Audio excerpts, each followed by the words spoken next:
It's main kite, jib, pole, all that sort of stuff.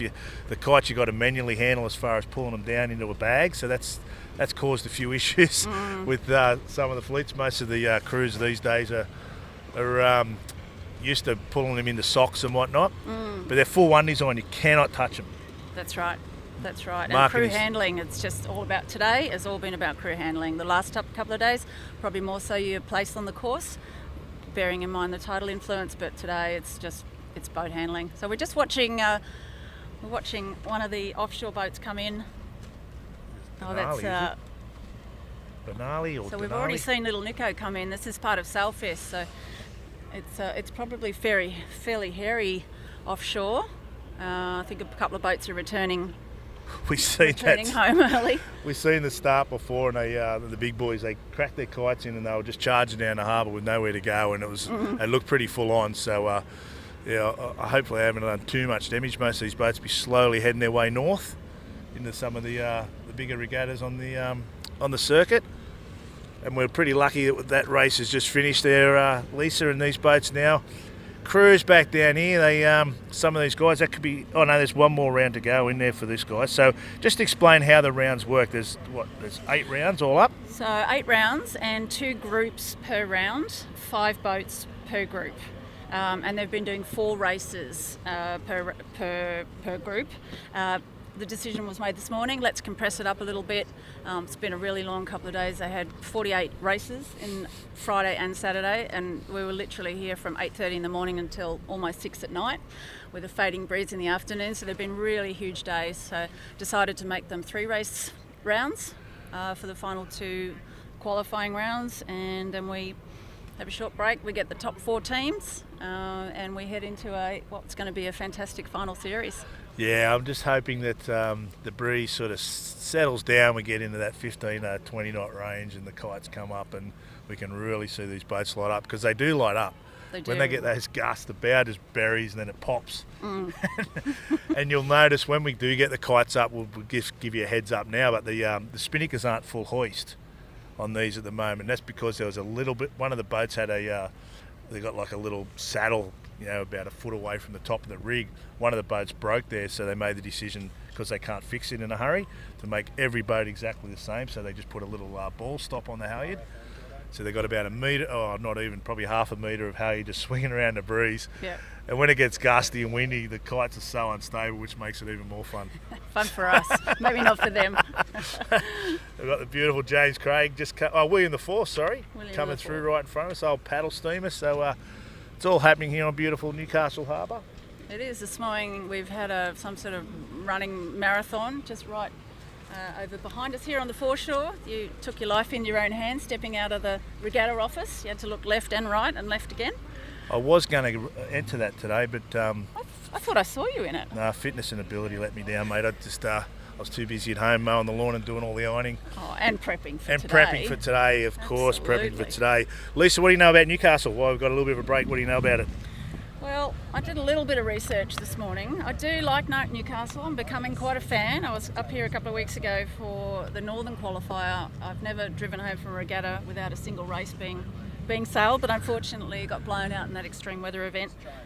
But it's a great scene. The waterfront scene down here with the restaurants is just, on a balmy evening, it really is. There are so many options. There's fantastic accommodation development happening along the harbour. It's become the headquarters for multinational corporations. From back in the day when it used to be classed as a pretty sort of rough town, it really has reinvented itself. Oh, absolutely. I've lucky enough to live 30 minutes south down in Lake Macquarie, so this is basically home for us. And yeah, you're right, Newcastle's getting a pretty good vibe here. We're right on the front of Honeysuckle Hotel, and yesterday afternoon when the yachts were, the fleet was out just doing their last lot of racing, the crowd started cruising in for the Saturday session, and it was pretty tempting to go and have a little cold frosty and just clock off. But it's pretty cool here in Newey. What's your favourite? What you said you've done some fun facts. What's your favourite Newey fun fact? Yeah, well, I did read that the last convicts were removed in 1823, but I reckon I've seen a couple this weekend. They're all still living here, that's for sure. They're all still living here. I think one of them, his first name was Jordan. Jordan Yeah. Spencer. Spencer, That's I think him. it was. Yeah, he was definitely. the descendant. I think he was. Closely followed by, is it Robbo? Oh, Robbo. Robbo. So Robbo's, just to give you the heads up, Jeffrey Robertson, for those who don't know Robbo, we'll talk about him a lot. I think they're going to make their way into the final. He rates himself as a bit of a 505 guru. I think he's the president of the 505 Jeffrey Robertson Association.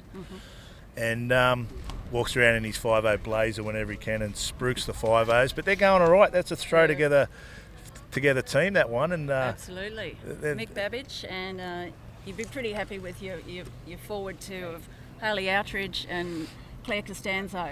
So those two know a thing or two about what they're doing. I think that forward trio are definitely carrying Robbo in that boat. So let's while we're at that, we might as well go through the whole lot. Let's talk about who's here and go for it. Okay, all right. So we've got two female skippers, and one of those is Laura Harding, who's from Blair Garry Yacht Squadron. She was part of the Southern qualifier. I don't know where she is on points at the moment. I think she was 5th as of yesterday afternoon, but very strong competitor. Australian Defence Force Academy. So these guys sail on Lake Burley Griffin.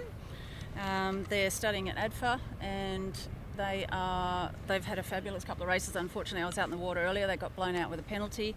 They had their sprit out when they went across the start line in a downwinder, and that's not on, according to Erica, the umpire. So that was their race, but they were up against the top 4 in the point score and were really holding their own. So they're, just in the last 2 days, I mean, they've had an intense block of racing, and you can see the improvements happening right in front of you. Royal Queensland Yacht Squadron, just absolute crack. Crew skippered by Jed Cruikshank, so it's a youth team, but they are hot on the heels of the Royal Yacht Club of Tasmania's Sam King. I was saying he'd kill you with his steely look. His focus is incredible, and very ably backed by his young crew. Royal Queensland Yacht Squadron, Tom Needham, also part of the Australian sailing team or squad. All skiff sailors. He's got Josh Franklin on there, who of course is a multiple VX Australian champion. Mara Stransky. I mean, the calibre of that team is right up Pretty there. Pretty handy, isn't it? She of course is going to be Australia's latest radial rep, going to Tokyo, getting in as much sailing as she can. Obviously, the team's not able to compete overseas. I heard her say that they're not heading to Japan now till July, so quite late. Wow, that's pressure, isn't it? Yeah. So they were here at the qualifier a couple of weeks ago. They had a bit of a story to tell on the way down because they got caught up in the Coffs Harbour floods. Might have pulled up on the side of the road and had a little kip, and something that should have taken them about 7 hours took them about 15. So wow. But they were raring to go when they got here. It was sad they didn't get any racing in. Brighton Seacliff Yacht Club, young team, best hair at the event. Hasn't he got a do on him? Oh, eh? Love You'll it. see it. It's like I don't know. It's Sideshow Bob gone mad or something with this big blonde mop. willy wig hanging off the back of him. He goes all right. It is. Well, saltwater's the best product for curly Apparently, hair. yeah. Well, I don't know whether you know that. But No, I haven't got any. It is. No. So young South Australian team, Alex Higgins, he's got his sister Chelsea sitting next to him on the boat. He's a pretty cool dude. We'd like to see him in the final this afternoon. Malula Yacht Club, Tanya Kelly. That's, of course, where Jordan Reese is on the boat. And we have another senior team, Royal Sydney Yacht Squadron. Ashton Scott is skipper. That's one of the crew on that is Charlie Alexander, who was, of course, part of the winning squadron team when Australia had its first crack back in 2019. Went over on the world stage and took the trophy out from under them. I don't think they knew what hit them. That's the beauty of this little class. It's you qualify for your country or your region or whatever you want to qualify. Go overseas, jump in the same sort of boats, and just So any teams or clubs that are out there that have been thinking, hey, we want a piece of this action next year, get in touch with the organisers, throw your team in, because there's a lot of racing in such a short, intense time, and you learn really quickly. And your level can just go through the roof, and all of a sudden you're on the world stage. Absolutely, and it's a rock up and race format. So the boats are supplied, the gear's supplied. If something breaks, get on the radio. Mark fix Turnbull will be there. I mean, talk about service. It's almost the perfect thing. You don't have to do any boat maintenance. You don't have to lug it anywhere. You just rock up with your sailing kit on, the way you go. No trailering across the country. I mean, it really is very civilised. And finally, Newcastle Cruising Yacht Club, Team 2, Stephen Mackay is the skipper. So we've got an AP at the moment. Yeah, we're waiting for just waiting for that changeover to be done, and then we'll head into round 8. The new group's just come out. They've done the boat exchange down on the dock, and they're coming out and feeling these conditions. And you see a fair few boats out there just giving it a good shake, trying to get the settings right. They basically can only adjust their halyard tensions, obviously bang and outhaul and backstay. That's about all they can play with, and they have got the ability to reef, which hopefully we don't get to that stage, because that could be a little bit nuclear. There goes a folder. There goes a folder over the off the desk there. So we're copping a little bit of heat here as well. You can't get any more out in the elements than this, Liz. That's it. That's pretty cool. On the human paperweight. Can you get that just there? We've got stuff flying everywhere. We've got helicopters flying above us. We've got boats with a boat out here, the green boat. Who's on the green boat? We go to our little list here. It looks like Sam King, so he's up there in this one. Oh, it's just the last one, sorry. The last one. So Tanya Kelly. From Mooloolaba, they've gone out there, jumped on their boat, and then their tack line looks like they've just exploded on their jib. So hopefully they can fix that pretty quick, or we might be in a bit more of a delay until Mark and his crew sort that out. Looks like the race control officer might be coming towards might come down to the bottom end of the course here and making an upwind start, make it a little bit more safer, but you got to remember, we just got to nurse these boats through the. Do you want to run and grab that, or you want? Might have saved. Oh, no, it's okay. Is it any good? It's okay. Yeah, it's Lisa's, but is it wet? It's all right. We might just have to let that go. Yeah, what was I saying, Lisa? Yeah, so with this format, like we're saying, we're just going to have to try and squeeze these boats through this last round, get the boats in, get the final 4 in, and hopefully get some pretty intense racing. I want to see kites. I want to see kites. You see the boats out here, the blue boat. Let's tell you who's on what at the moment in this last one. So we've got Newcastle Cruising Yacht Club number 2 is in boat number 2. We have Australian Defence Force, the youngsters, in boat number 1. We have the number 1 crew from Royal Sydney Yacht Squadron in boat number 3. And we have the crew from Blairgowrie in boat number 4. And the Mooloolaba group in boat number 5. So that's who we have out here. We're going to have 3 races. That'll be the end of the rounds. And then she's all on.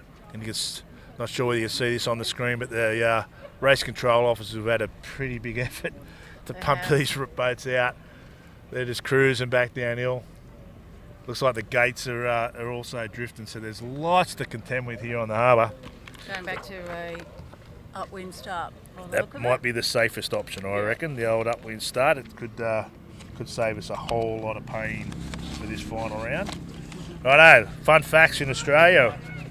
A couple of clowns just sailing past. Hey, Vic and there's Jeff. always one. There is. And Buddy Robbo. Two pelicans. I don't know how those girls are actually handling sailing with those pair. Hope they're getting paid well. Well, if it's up to Robbo to pay him, they won't be getting anything. Mick Babbage might give him a sail bag or something like that. He's a sail maker, so Mick might give him a free sail making sticker. So I've got a couple of quirky facts. Oh, here we go. We've got a kite out in front of us. You beauty. We might be going, there's Will Bowden, so the moth's off. Will, come here, son. What an opportune time to land into us. How you going, my friend? Will Bowden, the superstar from Western Australia. Yeah, no, good to be here.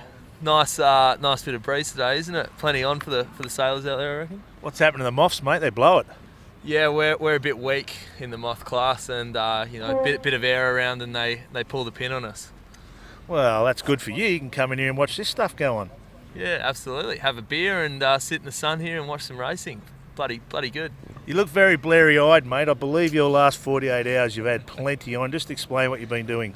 Yeah, it's been a lot on. We had a regatta in Perth, a match racing event in the city there, and finished that up. Had a few beers at the club, went to the airport, and landed here. Hang on, how'd you go in that regatta?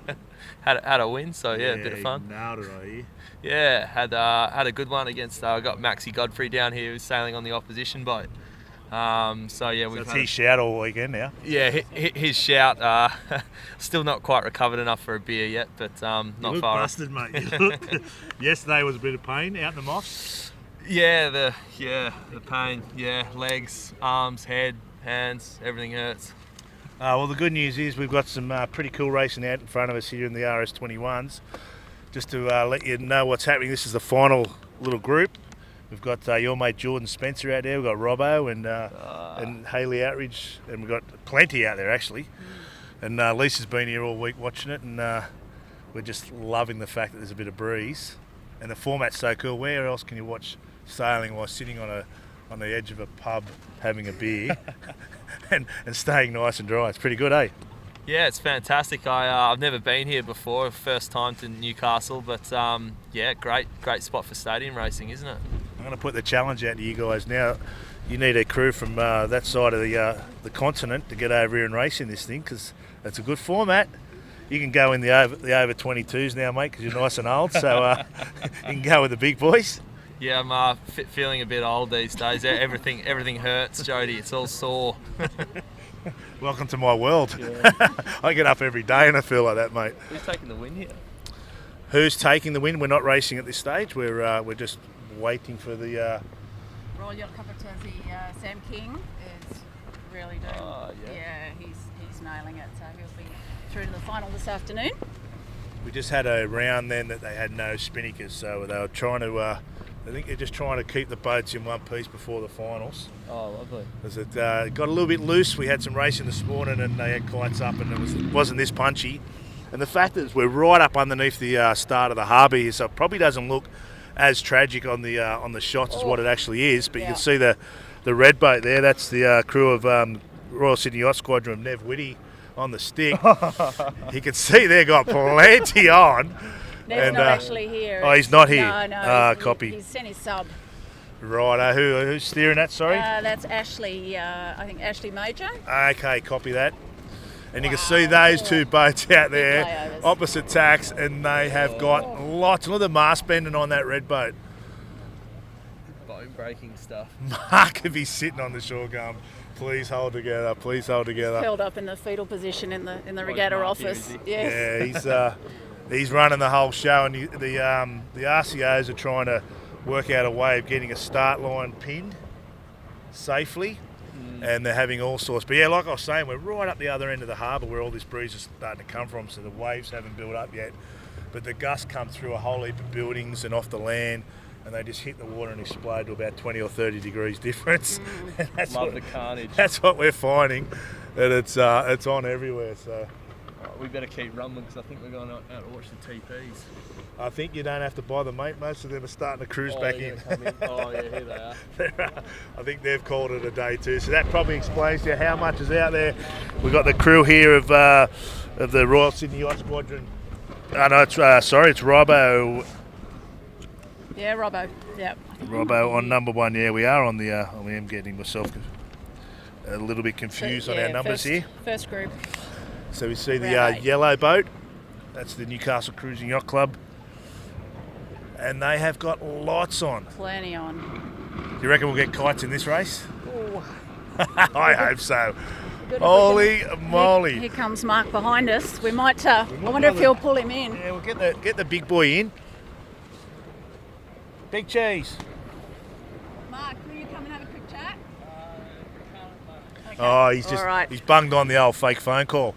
He doesn't want to talk, so he's dealing with some stuff at the moment. He's done a phantom phone call, put the phone to his ear. Anyway, what are we seeing out here? Please, so I asked him this morning what was the upper limit, and said, well, it's movable, but about 24 was where he sort of felt that things are going to start to get a little bit spicy. I reckon we're there. I reckon in those gusts we're well and truly there. And Yeah. it's just the unpredictability. It's like, this reminds me a bit of when we had good old SailGP in New York. You know, the breeze just comes through. You can't see it. You can't look up track any more than about 100 metres to try and see what's coming. And then it just hits in the water and explodes. And by the time it's got you, you're in all sorts of dramas. So, which makes it good and exciting for us. It does. As long as they don't pull it. Probably not so good and exciting for the sailors. So our green boat, the Royal Yacht Club Tassie team, they won the Southern Qualifier. They're an incredibly strong team. They're super cool. There's nothing showy about them, and they're really showing how it's done out here. So they've had a great battle with Royal Sydney Yacht Squadron Youth Team. Day 1 and Day 2, same 2 boats, 2 points apart. Wow. Yeah, super tight. And while we're just waiting for these events, Lisa, there's so much goes in. And you talked about Mark Turnbull before. It's his it's his project, and but behind the scenes, there's umpires, there's the city of Newcastle, there's all these people, there's sponsors.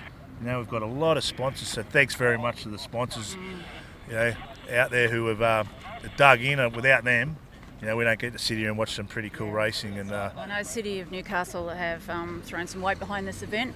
Wanted to make it, another addition to Sailfest, and so definitely our thanks to those guys. Honeysuckle here Hotel have allowed all the grotty yachties to camp out on the front balcony for a couple of days. Looks like a whole lot of homeless people have sort of moved in. Yeah, they got a little bit shirty with us yesterday because they said, we just need some tables because we're literally spread right along the floor. I know. But that's good. They've been great. Thank you very much to the crew here from the Honeysuckle Hotel, who are gracious enough to let us sit here right on the dock and hopefully watch a little bit of racing. So, just before we got interrupted by Will Bowden turn up, I was going to tell you a few fun facts I found in Newcastle. Been doing a lot of research this morning. Got up at 4:30 and because I'm the ever professional I am, and Googled some stuff and then some Newcastle. All right, so let's see what you got and I'll see what I got. Right, so my first one is, this is not about I'll do a Newcastle one, right? Okay. Do you know Newcastle is the largest coal exporting port in the world? Yes, I did know that. One all, right. 1 all. How long is Hunter Street? I don't know. Well, I know, 3.4 kilometres, so that's 2-1 to me. Okay. I didn't realise we were scoring, but I'm going to anyway because I'm a bit competitive. Righto. Did you know Newcastle was the first Australian city to elect a female Lord Mayor? No, I did not. Back in 1974, Joy Cummings. Very progressive. Hey? Yep. See? Way ahead of its time. You thought we were all convicts up here, but we're actually, like you said, we are leaders in this department. And also, speaking of first, Australia's first Prime Minister was married in Newcastle to a Nova Cashew in 1877. Okay. How's that for a bit of fun facts? Fun facts. All right. So now this sounds like I'm going to put a bit of a downer on things, but 1989 Newcastle earthquake. Were you here then? I actually was, and I was driving to Canberra. So okay. We heard about it on the radio, okay. and there was no mobile phones back then. No. Just smoke signals and tin cans. Pigeons. But, 5.6 on the Richter. She was a decent one. She was pretty good, and unfortunately made a lot, and it still is. You can still see damage and whatever else, from buildings that just never recovered. A couple of old pubs. Yeah. And whatnot. So it was a bad one. Now the Steelworks, 1999, closed 84 years of operation. And that's pretty much, if you look right at the top end of the screen here, and around us, this was all the steelworks, right around this whole area, and it was pretty much would have give, I reckon, half the city a job, if not more. So I was looking. So in terms of the Newcastle economy, it sounds like health services and the university are kind of the two big earners. Do you know one thing that a lot of people don't realise about Newcastle, and this is going to blow your mind? Okay, I'm ready. Newcastle is the biggest supplier of sand for egg timers in the world. All right. Did you know that? No, I did not. It's not actually true. It sounds cool, but It does we've got sound Stockton Beach just up there.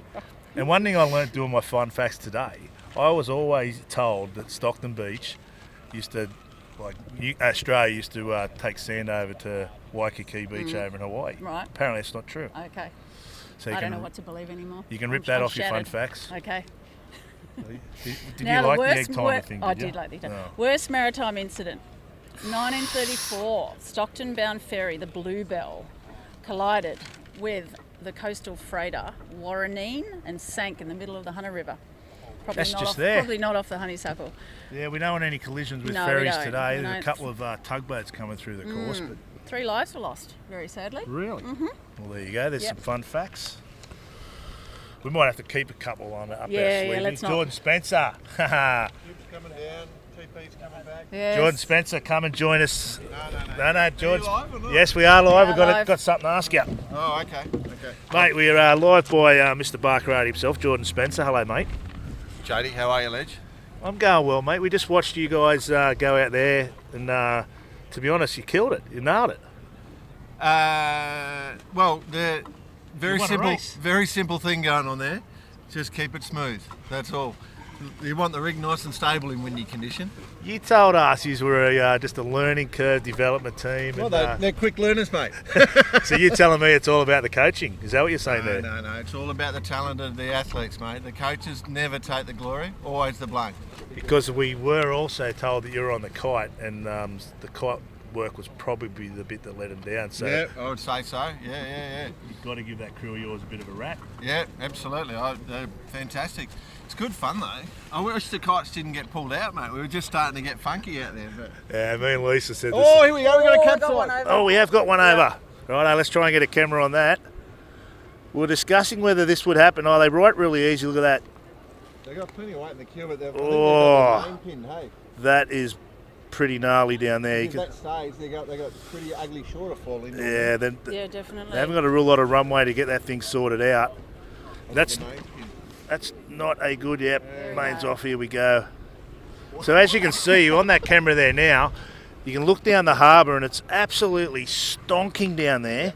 And just up, if you go to our left, it doesn't look that bad because we haven't had enough time for the breeze to build the waves up. But it's humming, mate. It's blowing out there.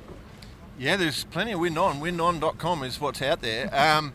It's bullets. So it's worse than just a normal sort of ocean pressure where it's bullets and it's really hard bullets. So you got to be really switched on. Good thing is they've got a little backstay. So if you see it coming, you just bang on hard, have the thing really veined out, and then when the big bullet comes, you just have a bit of reserve on backstay, and that's it. You're good. And just anticipate with your helm. It looks like the TPs are coming in from the offshore race, so I'd say there's got lots and lots out there, so they're not willing to risk it. One thing they can do, that, like you said before, Lisa, they can reef. They've also got an option of pulling the jibs down, and maybe that's what Mark's called for. I think Mark regretted not reefing. Just so you know, I think he got talked out of putting the reef in, and I think it would have been the right call to put Oh, the sail's coming down on the red boat, so yeah, that's not a good sign. I hope we get some racing here, or we might just go into a bit of a hold pattern, wait for this little pulse to go through. Well, if you think about it, Jade, what they could do, because it's pretty much decided, the final four is pretty much decided, there's only 2 flights left, so they could just roll straight into the finals. They bring them in, reef them up, and they could just go straight into the finals. Yeah, before the breeze really kicks in. Yeah. We just had Will Bowden here before. They've been down to Wanji for the Moth Nationals, and they've called it from them. Yeah, They're right. off today, so there's obviously some breeze on. The RCOs are in place, but yeah, I think you might be right on it there, Jordo. I think they might take the boats in. Pretty much everyone's at the bottom end of the course. So you certainly don't want to damage them just in a round when it's all decided. Yeah. I think they're not bulletproof. They're not bulletproof. There's a few little, like those tack lines are going to blow on all of them in this pressure. We lost a tack You line lost one out, in yeah, our we've second seen that, race. yep. And when I ran forward, after everyone else, I didn't want to go out and get wet. I let everyone else try and repair it. And then it was like, oh shit, I'll go. Mate, the Supercoach got to lead the way. Lead by example, mate. Lead by example. Yeah, don't go forward to the mast.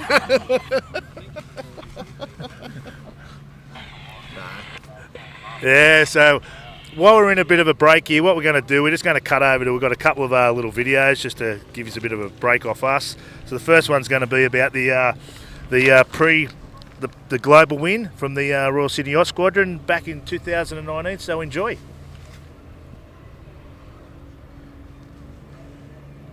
Clear?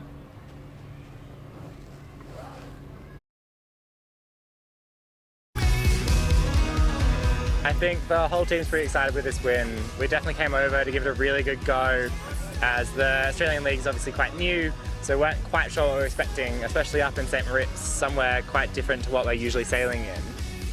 Having the first league down in Australia was awesome and everyone really got around it, so having a win here would definitely get everyone pumped for it next time. Yeah, for sure. I think we're just going to go back and have a crack at it again and hopefully bring some more teams with us from around Oceania and Asia Pacific as well. And yeah, we're just kind of looking forward to seeing how it goes and yeah, just really stoked after this week. I'm definitely over the moon that we've come and got such a great result, and I think the team is as well.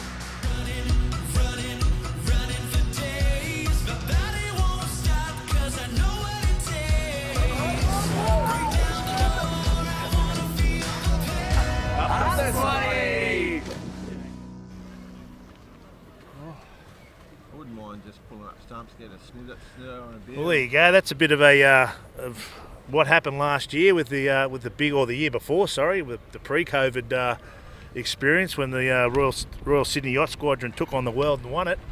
So well done to them. And you were just saying, Jordan, you're still here. Lisa's gone for a little bit of a break to find some more people to chat to. But you were saying before you're going to do what? What? Go and get a what? Oh, a snitty and a beer. Mate, how good is it when you can be right on a boardwalk at a pub, watching sail and just cruising and get a snitty and a beer, come and watch some stadium racing. Eh? Hey, what a sport. It is. And you know what I've just thought of, mate? You know I love coming up with ideas. If it gets too windy, just put the little electric motors on and have a race. So you can actually make headway with a single fold prop. There you go. You can actually see that. Thanks, Jordan. All right, we're going to do a little bit of a gender rebalance here, seeing nice. that the Sailing Champions League is all about gender balance. So From a lady to a young lady. we've brought in Emily from the Australian Defence Force Sailing Academy, based down in Canberra. Yes. Does it get this gnarly on Lake Burley Griffin? It can, but it's also not this consistently gnarly. I would say that it comes in and then it stops and then it just keeps coming, and it's pretty unpredictable, like the shifts here as well. Okay. Now you have a dolphin on your cheek. Yeah, so we're just all about safety in the Australian Defence Force, and we've gotten some tattoos from the Maritime Services stand just below and getting in a bit of team spirit. All of our crew have them on now for a little bit of extra good luck. Excellent. So you reckon the dolphin will save you in a predicament? Yes, I think it's really, it's going to be our team mascot for Excellent. our last races. What's Great. the dolphin's name? Please say not Flipper. Come up with something more. Something's better than Flipper. Come on. It's got to be Flipper. It just What do you normally sail on in Canberra? What do you normally run around on? We're usually in lasers and tasers and envies, and we're also looking to get some RS quests at the end of the year, so that'll be a lot of fun to get those up and happening as well. And this is your first shot in this type of format? Yeah, this is by far the most experienced sailors that I've ever sailed with in tough competition, but it's been a lot of fun, and I think we've definitely given some of the teams a run for their money and given it our best shot, so it's really good. Well, this morning you were up against the top 4 teams in the point score, and you were really giving them some stick. I can see the improvement over the last couple of days.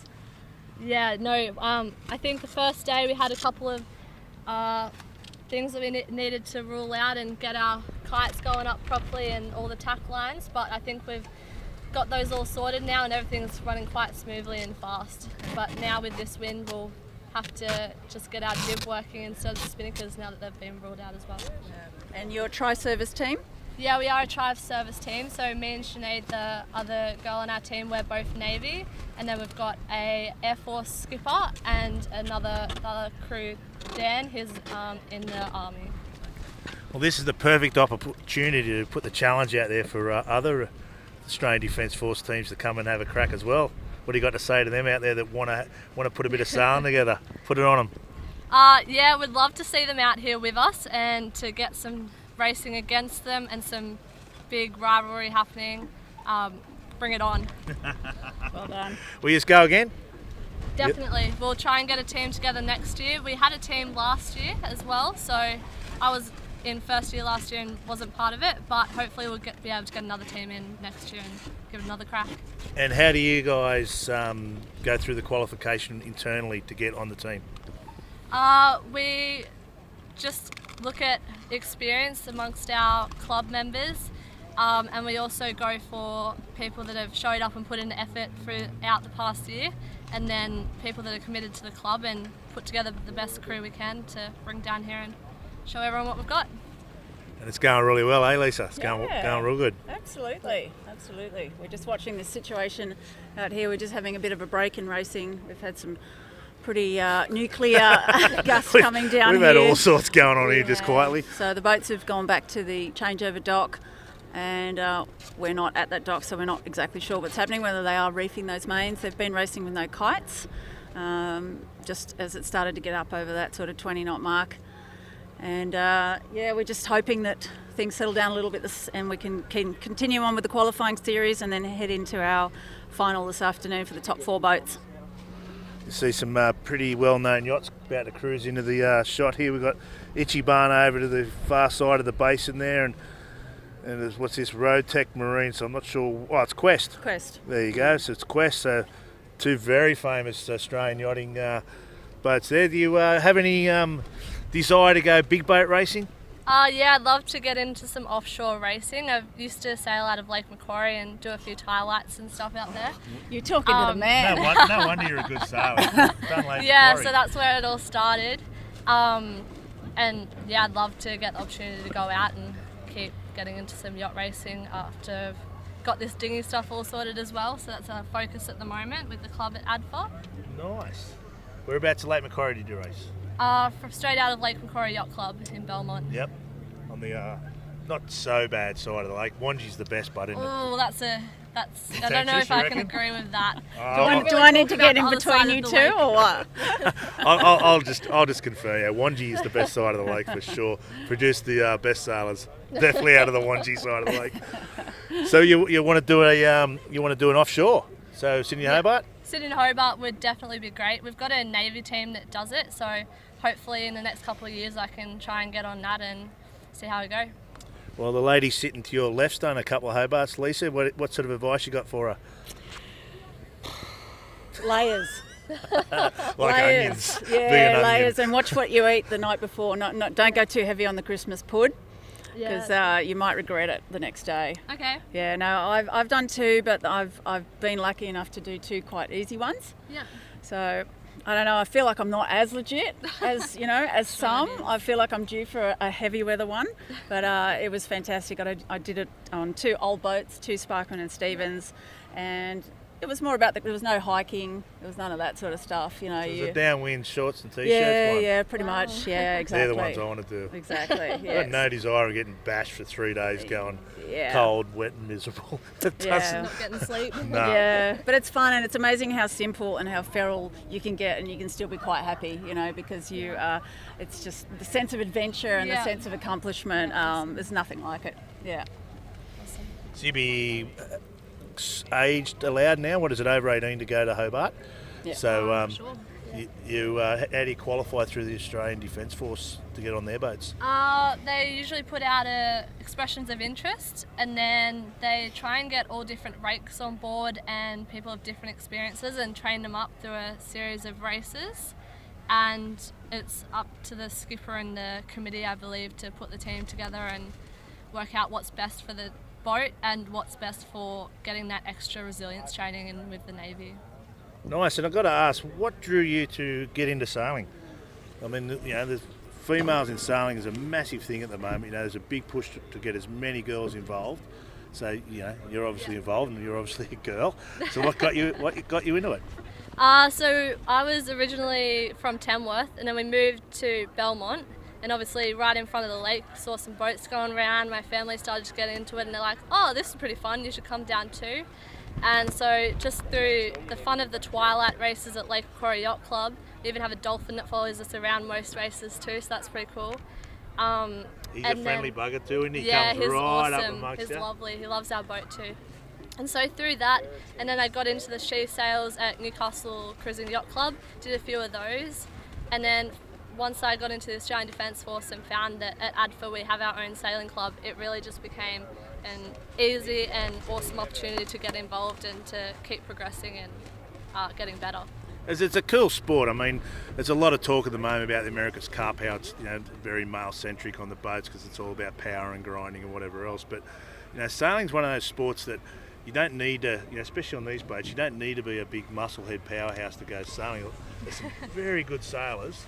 It's all about smarts, really, isn't it? Yeah, it definitely is. It definitely is a physical side. There's no doubt about that. But anyone could do it. We're just as good as the boys. We've got enough muscles, and with some training, we can be just as good. Yeah, cool. Where do you see yourself in your sailing career in the next 5 years? In the next 5 years, probably I'll be based out of Sydney, so hopefully getting some regular crew time on some of the yachts out of maybe the CYC in there. And not too sure, it'll really depend on my postings and work requirements and deployments, really. It's hard to say. Yeah, nice work. All right, well, Lisa, Well, I've just gone up and see if I could drag a couple of the Blair Gowrie team. There was a lot of finger pointing. A lot of finger pointing? A lot of finger pointing. That's no, all right. you do it. No, you do it. We'll stick here and chat. Do you want to go and give them a rev up for us, Emily? Yeah, sure. Yeah, let them know I know where they are. I know where they live. So it's not looking good out the front here, Lisa. It's all the boats are, all the coach, not the coach boats, sorry, the umpire boats are all mingled together. One of the top marks is out. Just let us listen to the race committee for a minute. Sorry, I'm just adjusting the camera. Just thought I'd see what's going on. It's only Harry. It's only Harry. Yeah, he's just ordering his lunch. With a couple of Domino's pizzas to Harry on the camera, a bit of please. Subway. He's putting That's in his right. order. He's going through his health phase and he's going to do his marathon soon. But yeah, so all the North Star looks like it's coming back in. It's doesn't look good. So we just. Roger that. Thank you. All right. 1:30 for 2. Okay, 2 o'clock final. Righto, so just to clarify, we're going to be back on live at 1:30, or we're going to hold? H, are we going to drop and come back at 1:30, or we're still live? Okay, we're just going to sit here and fill for a while. So it looks like 1:30 o'clock for a 1:30. We're going to be out with a 2 o'clock final, and the breeze has settled. It has settled a bit. Of course it has. Although not so much. 3 metres away, it's 40 knots. Yeah. So the final will be the top 4 boats. Yep. We'll go through, and the winner of the qualifying series will take a win through to that final, and then it's the first 2 will take out the best sailing club in Australia. I've got to ask, Lisa, I'm my age, I'm getting closer to 50 than the other way. And when I was a youth like these guys have got the opportunities these kids have got these days to do these sort of formats, how cool would it have been to have this available when we were coming through the ranks? Absolutely. It's it's a rock up and race. As we said before, the teams can fly in from interstate and literally step on the boat, have their PFD and they go racing. And and it's everywhere. What we don't sort of see enough of is the footage and whatnot. But this sort of thing's happening all over the place where teams are coming in, they're throwing teams together. There's cool racing, and I guess that probably is why Australia's a fairly dominant force in the world of yachting. I guess because a lot of people like Mark and his team are putting these little things together. Yes, and we are in the fortunate position where we can run regattas. I've noticed this regatta, everyone's back to shaking hands and, a kiss on the cheek. So we've sort of forgotten pretty quickly, haven't we? It's like the world hasn't changed, to be honest. Which is we're nice. so blessed to be here in Australia to be able to do that. Here we go. All right, we've got a couple of the Blair Gowrie. We've got a couple of sheepish young lads walking in here. Very sheepish. Pull up a pew, lads. You might have to share. You might have to share a... Centre stage. Jump in. All right. You want to introduce yourself? Ethan O'Brien and Hamish Bolton. Okay. All right. So Victorian Club, how have you found the Sailing Champions League final so far? Yeah, it's not too bad. Short course racing is pretty good. Yeah. And nice weather up here, so always good. Yeah, excellent. How long's your crew been together for this one? We have not sailed together as a 4 before. We have a little squad going down at the club, so we've all kind of sailed with 2 or 3 of us together at a time, but never the 4 of us. So it took a bit of getting used to on day 1, but we're going well now. You are going well, and you've had a couple of days of light airs, and then today they've thrown a big spanner in the works. So boat handling certainly come to the fore today. Yeah, it's been tricky. We've had a few issues on our hoists, but we got them sorted. A couple of good saves, and then got back into the races. So yeah, it was going well. And you're obviously in the under 22 division. We're open. Open? Yeah. Oh, 3 of there us you are go. under 22, but Laura's open. our Laura's skipper. the skipper. Oh, Yep. there you go. And she was the one that said she wanted more breeze, so we can blame this on her. Well, she's hopefully she hasn't written the regatta off, because it's pretty nooky out there, isn't it? Yeah, no, we need one more. I think we need one more round to get going to have a chance to get into the top 4. I think we're 5th at the moment, so hopefully it goes ahead.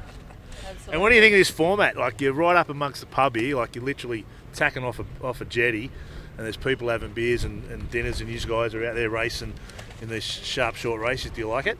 Yeah, I think it's great. I really like the kind of 3 rounds a day, getting a short burst of racing in, then having a quick little break. I think that goes really well. And then, yeah, the short races are good fun. High pace, yet a bit sweaty, doing all the manoeuvres out there, but no, it's good racing. The long days, have you managed to sample any of the nightlife, or you've been in bed by 8 o'clock? We went out on Friday, but then last night I think we were all a bit tired. Got a bit of uni work to do, so I had to catch up on that. Yeah. No beers were involved, but were they on Friday? A couple of lemonades and yeah, just the lemonade. Actually, I did actually have the lemonade. Very sensible. Your mother will be proud. And what do you normally race on?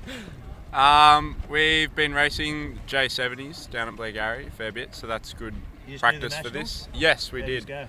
We did pretty well. Laura came, she was 2nd amateur. I can't remember exactly where she came overall, and then I think we were 4th or 5th amateur. So yeah, it was good. The fleet was really experienced, so it was great practice for this. I was having a beer actually with Rob Greenhalgh the other day. They were racing the Moffs at Wangi, and he obviously won the J70s. He rates them. He reckons they're a great boat, because he's done a lot in sailing, and I actually put it on him and said, what's your favourite boat? And whether it was just because it was fresh in his mind, but he reckons the J70s are right up there. Yeah, no, they're awesome. They go really well upwind, and then when there's breeze on downwind, they get up on the plane and go for a fly. So yeah, it's really good. Pretty similar to the little RS21s that we have here. Yeah, exactly. The little electric motors. So you've never sailed an RS21 before? No, we did. So we did the qualifiers a year and a bit ago in Geelong. Right. And then we did the qualifiers this year at Mornington. And Mornington was pretty tricky. It was pretty wavy there. And I definitely think the boats are made for the flatter water. So it's been good this weekend. You see, when you've had the kites up before, you're as soon as they get a puff, the nose just buries in on them, and then they launch a little bit. Yeah. So you can imagine if they go through the back of a swell, it could get a bit wet. Yeah, no, for sure. We're eating waves in Yeah. Mornington. It's not very fun. Yeah. So what's coming up for winter? Not much for me in terms of sailing. I think just crewing on boats at the moment. Offshore stuff? No, just like J70s. J70s, okay. Yep. Any desire to go offshore? Or I'd you do like your sleep? TP52s maybe. They look pretty awesome. They do look pretty cool, don't they? Yeah. You'll see the start here before. I don't know whether these were racing or not, but they had the start down there, and they launched out of the harbour, and they were lit, mate. Yeah. They all had to get rid of their kites pretty quick. Pretty quick. All right, what do you reckon? How's it all going to pan out? If you guys aren't in the final and winning, who's going to win it? I think Sam's going pretty well, and he looked good in the breeze in the first round this morning. So I'd say he's the favourite at the moment. But yeah, it's pretty tricky out there. You get one good shift, and you can come from last to first. So it'll be pretty unpredictable with the format in terms of winner is just whoever wins a race. So So on your boat, who does what job? So Laura's steering, I'm on the main, and then Hamish and Harriet up forward on the jib and setting up the kite, and then I'm trimming the kite downwind. And what about calling breezes? Is it a consensus, or you got put the finger at somebody and said it's your job to try and pick these 40-degree shifts, or what? Yeah, it's a bit of a consensus. Everyone's got their eye out of the boat because obviously the wind's coming, straight across, doesn't it? Yeah, straight across the buildings and the refinery and all the ships. So yeah, it's pretty But it makes tricky. it fun. Yeah, no, certainly does. It'd be Certainly boring does. if it was 10 knots and just solid. Yeah, means you're never out of the race. You can always get back in. And Lisa, we have seen that, haven't we? We've seen absolutely. boats that were way back Yep. go for a flyer on one side and just nail a shift and just come back into it. So Totally. you're never dead. Also means you're never safe, which is a little bit annoying. Well, that's all about. That's what this style of racing's about. That's why you're all fit and your heart rate's pumping away out there. Any funny stories that have come out of the weekend that you can share on board? Not really. Not really. Haven't had a swimmer yet, or a? No, nearly fallen out a couple of times. Must be hard with no foot straps. Yep, and no lifelines. It's just if I'm on the main and goes slack, you just start falling back. You got to sheet it on quick. Yeah. Just adds Yeah. another element to it. I Yeah, reckon to definitely. leave them off. Yeah, it's interesting. The survival of the fittest. Yeah. We had quite a few people falling off at Mornington actually. I think there were 3 or 4 boats who had people fall overboard. From the waves, just sort of lifting you out, or? Yeah, and it was pretty windy as well. Yeah. Much higher chance of falling off when it's windy. So. It's a cool format, and the fact that they're all one design, you can't. It's not a tinker fest, you can't go out there and weave your magic. You just got to sail with what you've got. Yeah, exactly. That's a very appealing format to me. I love that style of thing because then it just comes down to pure skill level. Yeah. And I've just spotted our next interview, so I'll go tee that up. You if go you want tee that up? I will. All right then, lads. Well, thanks very much for joining us. Hopefully, it doesn't look like you're going to get through. I think they've called the rounds off, so he's going to miss out by one place. But that's just going to light the fire for next year, eh? Yeah, no, definitely. You want to get that number 1 spot? What is it? Trip overseas somewhere, isn't it? To the final? I think so. It'd be pretty cool. If Somewhere we like fly Italy anywhere. or Might just have to something like that. have to do it online. Yeah. Because we can't go anywhere. All right, lads. Good on you, boys. Thank you very Thanks much. for joining us here. All right, so Lisa's just gone off to get into a couple more guys or sailors to come and have a chat to us. We're getting close to having the course is just getting set. All right, we'll just clean the seat there. Ah, royalty's arrived. Royalty has arrived. Wow. All right, Tom. Take a seat. Tom Needham and Mara Stransky, jump in. Yeah, both sit. Lucky you're not bombars. How is pair going, all right? Yeah, having a really good time. Really enjoying the racing. It's been a great weekend so far, a great event, and yeah, just been loving the sailing. And Mara, I've only arrived here yesterday to watch the final part of the day, but I haven't seen you without a smile on your face. Yeah, it's just so different to the sailing that I'm used to, and it's just been really cool to do something different with some other people for a change, so I'm not getting bored by myself. It's been awesome. Slugging away uphill at 4.5 knots on your own for 2 hours. That's with no one to talk to. Yeah, no, it's actually pretty fun sailing with other people. It might get a bit addicted. Who knew? That's right. So what do you think of it? What do you think of this whole thing? Yeah, it's been really close racing, which has been the best part about it. We've had the 5 boats with sort of 2 groups going at a time. It means you get to race everyone throughout the whole event, and pretty much every race is coming down to the wire at the top. There's normally 2 or 3 boats that are pretty much a photo finish each time. We're just saying to the lads before, there's just nowhere to hide. If you're in front, you can't relax. Yeah, especially sailing here in Newcastle, in the harbour. There's buildings and boats in the way, and the wind's really disturbed, so it's really shifty and really gusty. So you've got to stay on your A game the whole time. And you got the rock star over here calling the shifts in, have you? Yeah, Mara's been doing a really good job for us up the front. And the rest on the team. I mean, they're a pretty crack crew, this one. Oh, absolutely. Tell us about the other 2. Yes, we've got Josh Franklin, Neve, and then obviously Mara as well. Josh, a VX1 sailor from home. I think he won the Nationals last year. And then Neve Meehan, she's a NACRA 15 sailor, part of the QAS back at home. And then obviously Mara, who's part of the Australian sailing team in the laser radio and on to Tokyo in a couple of months' time. How's that going? How's the disrupted prep? You mean, God, you've had a year to just sit on it. Look, it's been pretty. It's been a weird time, really. But I think, it's just really important to keep in mind that it's been challenging for everyone around the world. And we've just been doing the best we can here at home, and we're pretty lucky to have some amazing weather and pretty strong domestic fleet. So just doing what I can at home, and then we'll see how I fit in with the international fleet when we eventually get to Japan, hopefully soon. So you were announced, probably 2 years ago now, I guess? Just a bit over a year, it's all been a bit surreal, really. Lost a year, I guess. Yeah, last year didn't really count. No.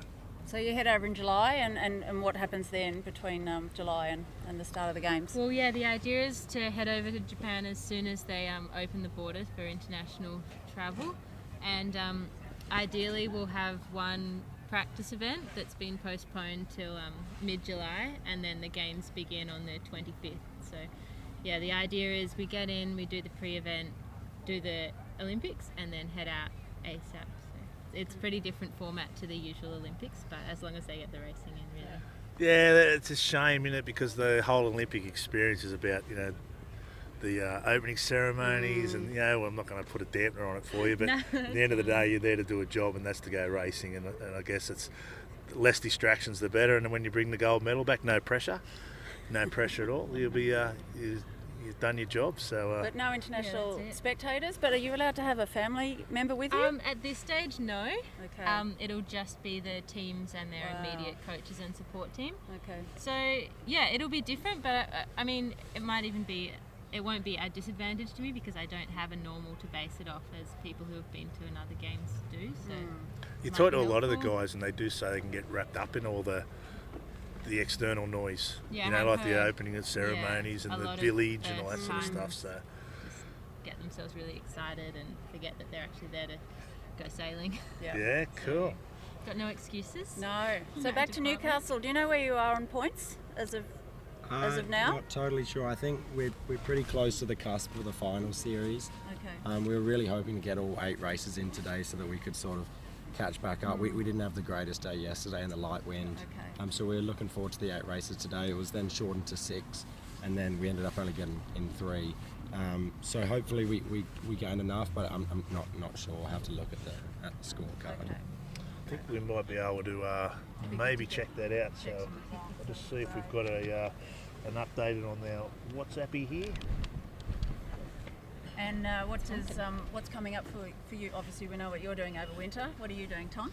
Yeah, so I sailed the 49er as a part of the Australian sailing squad, and we've just been doing a lot of training domestically. There's 5 or 6 boats in the squad that, it's a really good dynamic in the squad right now, and everyone's training together, racing together, and we're really trying to simulate racing because we can't go overseas and compete like we normally would.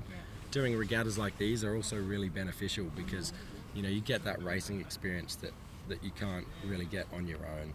So then, down in Sydney at the National Training Centre, just doing a lot of practice races, practice regattas, trying to simulate that overseas racing. Which rock concert have you been to lose your voice? I think just too much talking on the drive down from Brisbane. We're in the car just yabbering away for too long, I think, but that's He's all got right. caught in the floods, is that right? Yeah, the last time we came down for the qualifier regatta, I think it was 3 weeks ago in Newcastle. Yeah, we had a bit of a mission getting down here because that was when all the flooding was happening, and the 8-hour drive took 17, and it was a bit of a wild one. But I think we wish he lost his voice. Yeah, great team bonding. So what, you just karaoke'd the whole way down? Oh, basically. Have you got something for us? What's your go-to?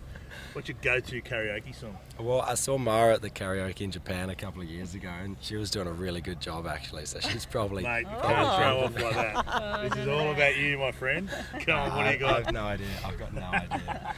To be fair, he did have his head between his knees and hands over ears, so I'm not sure he really was having a great time himself. So loud. So you're the karaoke star in the team. Almost definitely not. Oh. I think we're leaving that one to Josh. He's the man Oh well, with we the need to mouth. get him in. Tell you what, we've got some throw-offs here, haven't we? Definitely. Yeah. I'm just can't trying to. pin anything on anyone. I'm just trying to find the results. So I'm pretty hopeless of this sort of stuff.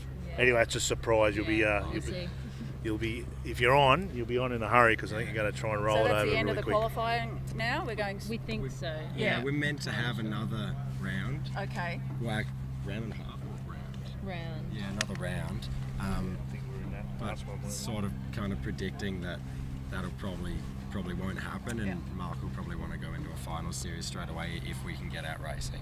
Okay. Which is a bit of a shame that we didn't get to do all the races, but you know, a regatta, like if you go to a normal regatta, you're only doing 2 or 3 races a day. We've been doing 24 races a day here, so it's been pumped out really well. That's it. I guess the story out of that is, don't rely on everything to come. Just take the most out of what you got in front of you, because you don't know what the weather's going to do. Exactly. And, if you leave it to the last day, in any regatta, too late. You could find yourself in a bit of trouble. So, you're absolutely right.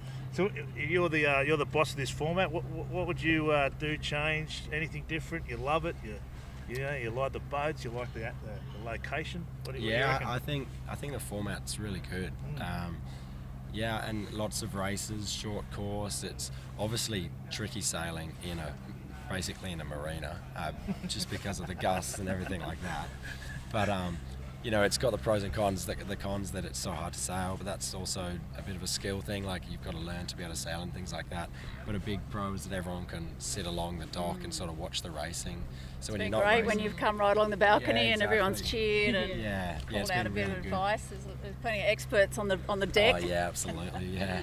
And there's a lot of people here that I know from sailing youth classes, so you get to race and watch your friends, and it's just a really good format, I think. Great mix of ages too. Yeah, definitely. Yeah, not sure what the total range is, but I think it's pretty good. Yeah. Yeah, Just trying to go to Corey up there. He only looks about sort of 13. Yeah. I don't know who's our oldest. I don't want to get myself into trouble here, but you don't mind getting into trouble, so Robbo. Okay. Actually, Jordan Spencer has to be the oldest. I think he's 86. He looks 86. If he's not, he's that hard flyer. But anyway, I don't know. And the logs are back. Oh no! We were just saying that it had cleared up this morning, but just to add a little bit more to racing in the marina, they're going to throw a log in it. Yeah. We've been trying to clean them out down at the boat changeover spot. We've seen a couple on the docks, just 2.5 ton bits of stick just floating around. Not sure an RS21 will come off second best of the plowing into one of these things. That's right. Yeah.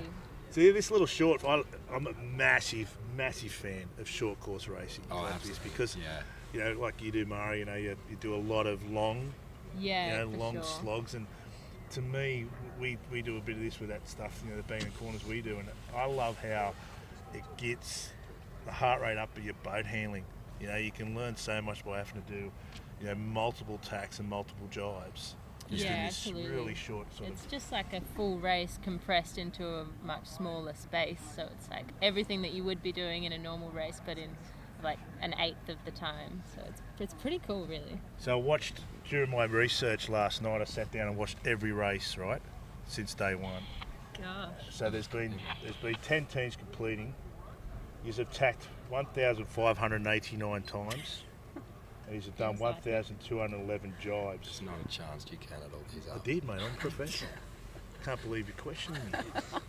That was before I got here today, so there's been a few more added to that, but that's a lot of tacks and a lot of jibes, isn't it? Yeah. Really does put the pressure on the team, I guess.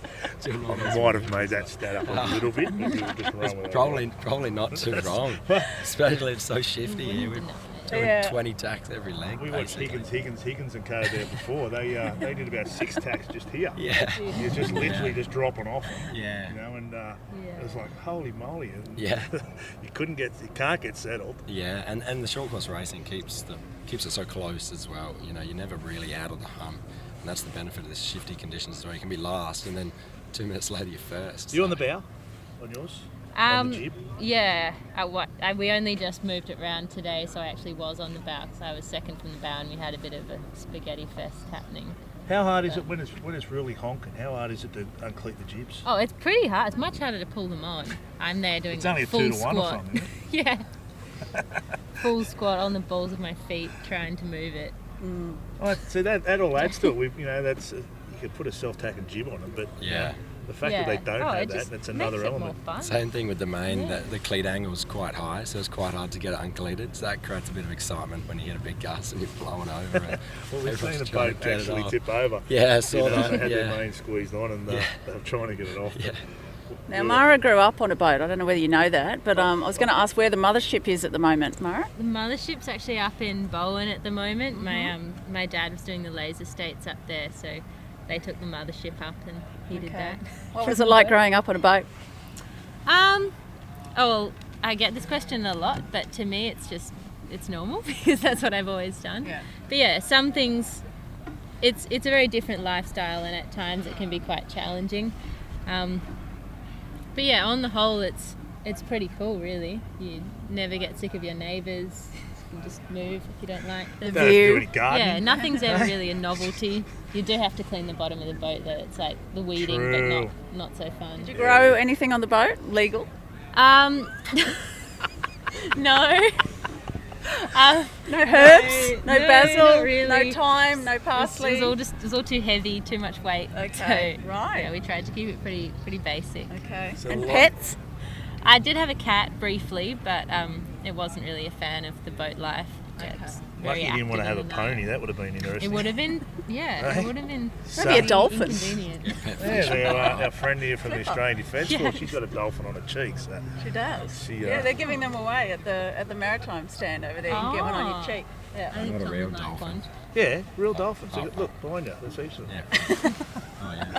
No, we don't actually take dolphins out of the lake for the hand of the That's fair kids. enough, yeah. We're just little stickers and tattoos for your cheeks. Saw there was one hanging around at the Moth Nationals yesterday. There's a resident one in the lake, and he's very friendly, like super friendly. He'll literally come up to your boat. Yeah. You know, when we do our booze cruising and that, he'll just follow you forever. Yeah. We had a training camp down at the lake a couple of weeks ago, and he was hanging around having a good time. So And there's a few of those other nasty things down there. That's yeah, with a big fin. yeah. Stacey Jackson hit one. She was on a out for a little moth session and Ooh. plowed into one and hurt her knees just before Angry Christmas. shark and a capsize. Yeah, Don't sound like a very good combo. yeah. But anyway, that's all part You of tried it. a moth, Mara? I haven't, no. Yeah, they keep promising me, but their excuse is they don't want to break me before I do something important, which I Okay. think is pretty lame because I just want to have a go. Okay. Have you done any foiling? Like as No. far as No, I've never foiled anything. what about you? Yeah, I've been getting into a bit of windsurf foiling, wind foiling. Been enjoying that at home just because there's actually quite a good fleet up in Queensland. And when the whole travel and things like that, we can't go to season race. Again, like I was saying before, just trying to get racing experience. So got on the wind foil and sort of been racing that, training that. I'm a bit of a beginner, but getting around and just really enjoying it. I think it teaches you a lot about fast boat because it's faster than the 49er, and so decision making and also balance and footwork. I think it's really beneficial. That's a common theme we hear from like all the gurus, you know, when the guys go up to the SailGP world and whatever else, and then the MOFs, you know, then they come back into the so-called, you know, it's terrible to say it, but the so-called slower classes. Yeah. They say it's really beneficial for your decision making Yeah. because everything seems like it's just happening in slow-mo. Yeah. And, you know, you can, you know, especially in a MOF or whatever, your steering has to be really super direct. So when you transfer that back into your laser or whatever, those skills are all relevant, but it sort of makes it easy, I guess. Yeah, it's absolutely right. Like I've sailed the laser all through the youth classes, which is obviously not the fastest boat in the world. Then when I got in the 49er, you know, you're always behind schedule. You've got such little time to make decisions. Then you do some wind foiling, you come back into the 49er, and you've got as much time as you Seems want. like you're just cruising downwind. Seems like and- time standing still. Yeah, and then you wouldn't even consider getting back in the laser, and you'd have days to think about which bottom mark you're going around. Mara's staring daggers at you. Fair enough. I was saying, I was talking to Lisa before, his kids, excuse me for calling you kids, but I'm an old fella now, so you guys, you've got so much available to you now, eh? How cool is it to be able to jump from class to class, turn up at events with all boats supplied? Yeah, They yeah, it's literally just awesome. bring your wet weather gear and your life jacket and go racing. the amount of diversity that we have access to, you know, whether it's dinghies or windsurfers or like mini keelboats like this event, or like doing yacht races, like started the Gladstone the other week and things like that. It's just awesome, the opportunity that we've got available to us, and yeah, it's just great. And Mara, all the young ladies out there that want to be you know, the next superstar. What are your what's your advice to them to, like, A, get into it, and then what, stick to it, or just what do you got for them? Oh yeah, I reckon just get into it, sail as many boats as you can, find what you enjoy, and then just get stuck in, really. Like, I know one thing that always motivated me was I really hated being first girl. Like, I just hated that so much. And I think sailing is a pretty cool sport in that there isn't as much physical difference between males and females, and I just reckon that's really cool because you can beat the boys. And now I think in the radial in Australia it's more of like a first boy is the novelty. Not that they actually make an award for it, but I think they should. But yeah, so just get around it. We spoke about this before. That sailing is, you know, it's a very unique sport where it's not all about the brawn. You know, you can just, you know, there is a physical aspect, of course. Yeah, but there's some pretty handy female sailors that give the boys touch-ups, and I reckon it's like nothing more than that. Just going out and beating the boys out on the course and coming back and saying, well, you know, I might be female, but it's all about my sailing skills. Yeah, absolutely. Like Tom here and I used to sail radials together sort of all through our youth careers, and we've definitely had a good few events that ended in match races between the two of us. So it's pretty cool to get to sail with him for a change, and yeah, just sort of see what's going on inside his head and try and overlay that over what I thought was going on inside his head to test myself. But yeah. I looked at that stat this morning. You've beaten him 27 times, and you're a fair way behind, mate. So you've got a fair bit of work to do. 1,500 tacks or something like that still to go. No, I didn't watch that. Didn't watch that video. Yeah, right. What's your favourite boat you've ever sailed on? Favourite boat? Oh wow. Oh, there's just so many different classes, and I think the racing is what really makes a boat a good boat to sail. And you know, like a laser has a great class, but so does the 49er. So I'd have to say the 49er. That's what I'm sailing now, and just really enjoying the racing, going fast, and having a good someone else to talk to. And yeah, it's a good time. What do you do to keep yourself in the moment when you're just out there for hours just on your own? I mean, you got your coach, I get that, but how do you keep focused? It depends a lot on the day. Like if it's a bit of a speed day, I really like those, so I'll just get a song going in my head and have a bit of a jam. If it's a day like this, then probably spend quite a bit of it swearing at myself, trying to so it's a little bit of internal conflict, but probably just a lot of internal chatter, really. And obviously between races I'll go and find some friends and have a chat to them and like get their thoughts. Right, laser sailors actually do have the ability to speak to other people, believe it or not. I thought you were going to say the ability to speak to a dolphin then. I was going to say, right, give us your best dolphin talk. No, just go and hang out with some other Australians or anyone really. I mean, it's not as boring as swimming. Imagine now just going up and down the line. Almost offended that was even a likeness. Nah. But fair enough. I can't go down there. I can't say that swimming and sailing. They're obviously very mentally tough swimmers. Oh, just to keep lugging away doing that. Yeah, something to really respect in pretty much every sport. At the top of every sport, someone's doing something, working hard. Cool.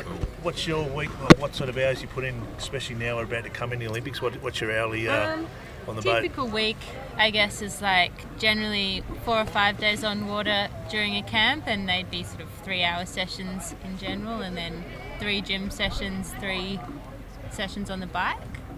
Yeah, so I don't know what that adds up to. Sounds like a lot. It does. Well, we've got some exciting news to make an announcement. Thanks, guys, for joining us, Tom and Mara. Thank you. Good luck. Yeah, all the best. And good luck. And we're going to bring in Charlie from the Royal Yacht Club of Tasmania. And I'll let you know what the plan is from now on. So, how you going, buddy? Good, thanks. How are you? Yeah, I'm going well, Charlie, mate. Jody, yep. So the competitors are about to find out that we're going straight into finals racing, so qualifier is over, and RYCT go in as the top team. So you guys take a win into the first of 2 wins, and you will be joined out there by Jed from Royal Sydney Yacht Squadron youth team, Alex, of course, from Brighton Seacliff Yacht Squadron, and Robbo. Made it into the top 4. Higgins and Carl and Robbo are in. That's right. Mate, you've been killing it all week. How you find it? Yes, pretty different here in Newcastle. Very shifty breeze, but the format of the racing is super exciting. It's always really close. Lots of individual battles, but you also have to kind of, if you focus on one boat, everybody will pass you kind of thing. So yeah, it's really tight and yeah, super exciting.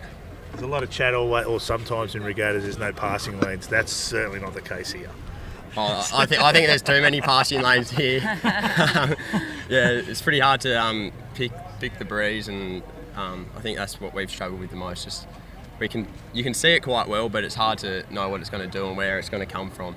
Yeah. Especially from this westerly direction with Tuckball right up underneath the harbour here, eh? And look at the tide against the wind here now. I mean, you can see it. Yeah, the tide's ripping out, and it's bringing lots of sticks back through the course. On the first day, we had sticks everywhere. Like, we ran over a couple, and just makes you so slow. So this is a stick spotter. Yeah, so you were the stick spotter.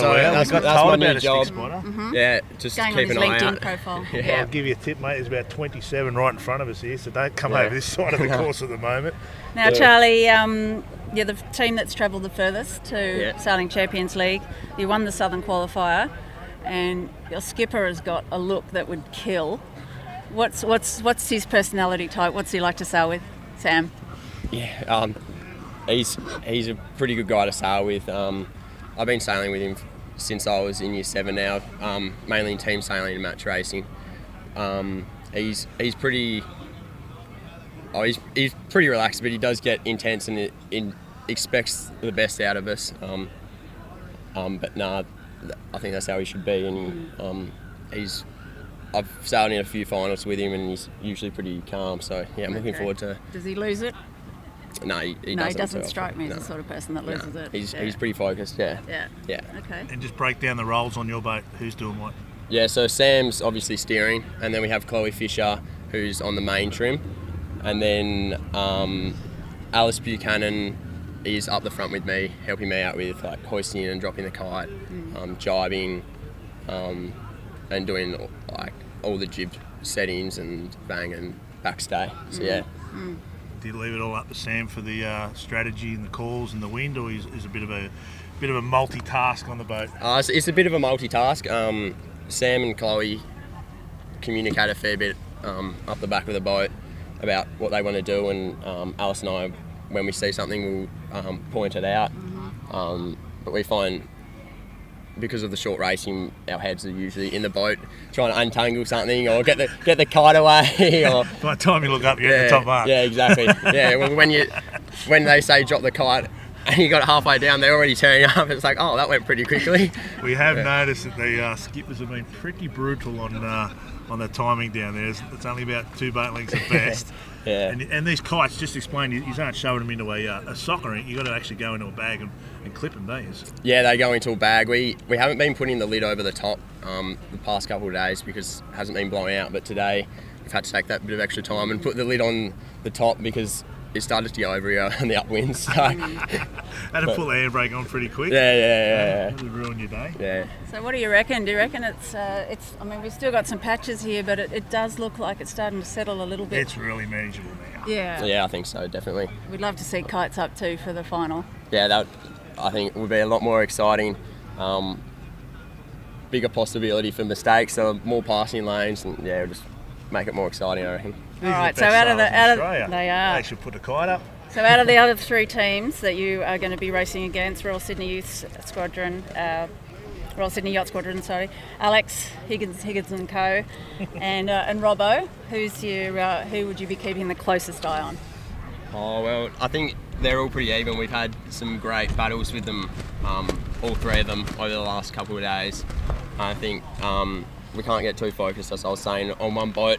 Otherwise, the other 2 are just going to sail around us. So I think we just have to go out and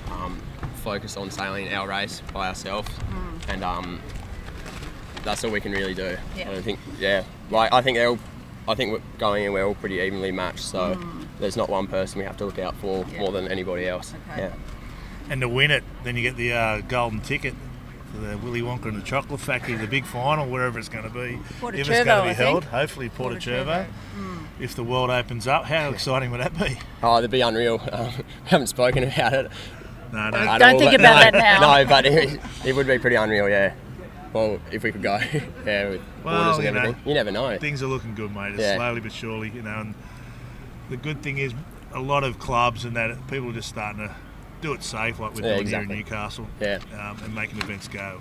Yes. And it's been a tough year for everyone, not being able to do what we love as far as sailing's concerned. How's this venue? Have you ever sailed somewhere like right up to a pub, where you can tack or jibe just in front of the pub? No, I haven't. I've never sailed in a venue quite like this.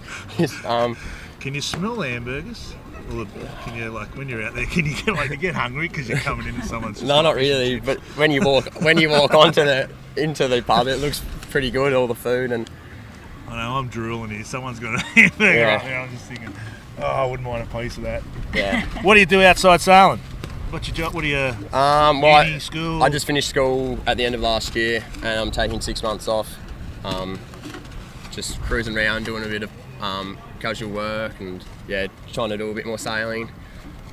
Is that the path where you want to become a pro sailor, or what's your that's definitely my dream. Yeah. Get a degree as well. Yeah, but Don't become a floor layer. I can guarantee you that it's no good. That's Must be hard on the knees. That's hard on everything.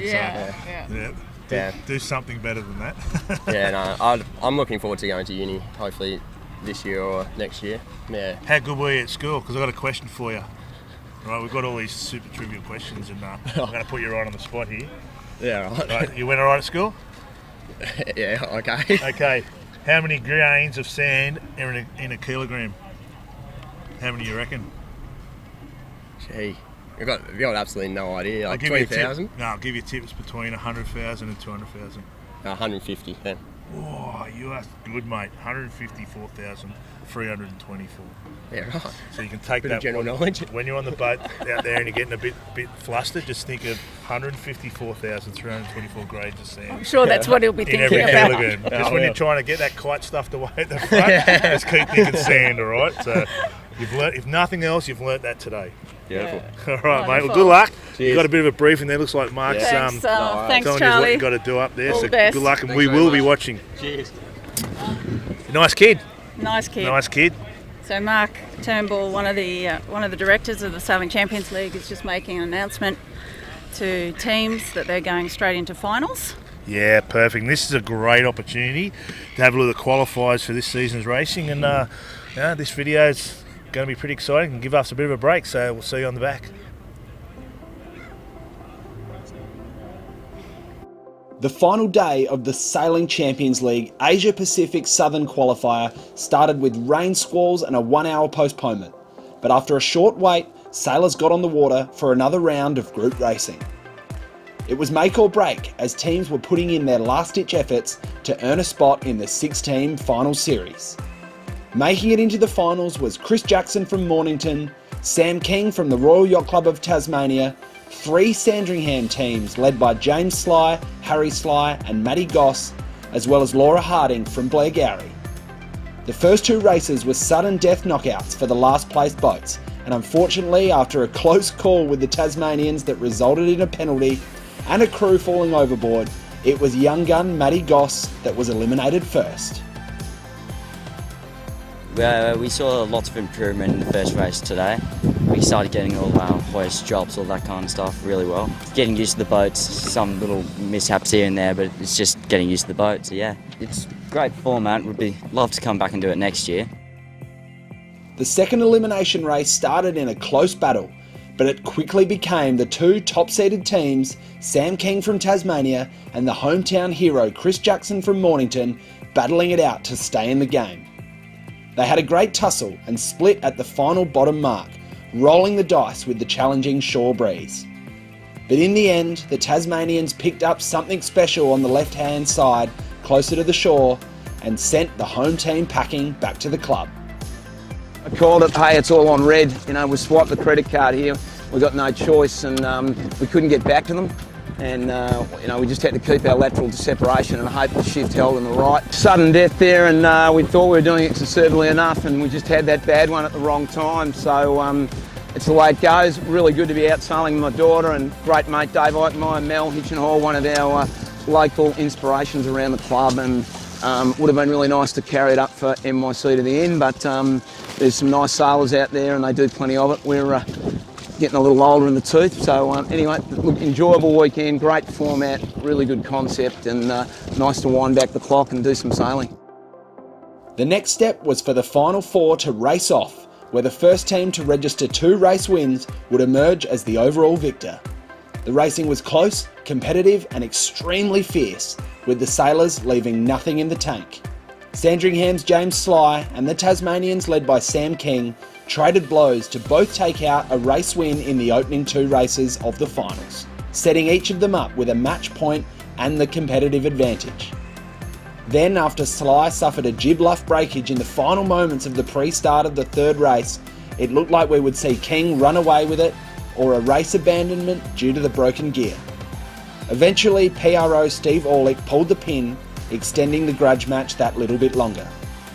The Tasmanians took their sailing to another gear in the last race, and after an impressive start, stormed home to take an emphatic win and the overall victory of the Southern qualifier. Yeah, no, full credit to the team. I really owe it to them. They made me look good.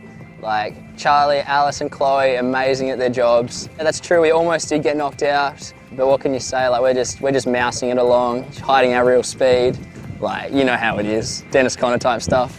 Well, yeah, I had that worrying feeling of like, all right, we're in the lead now, and I had that twice in a row. So I think the second time round I had a bit more coping power. But Chloe was in my ear the whole time. Everyone was talking to us, and she's just like, don't say anything silly. So she kept me from getting myself in trouble. Massive thanks to everyone who helped us, mostly the Royal Yacht Club of Tasmania, our families, Chloe for letting us stay, Musto for providing some gear, and yeah, just super stoked. And to all the organisers of this club, Mike Turnbull for getting this kind of thing running, and it's just, yeah, super great event. Stoked to have Tassie take it out twice.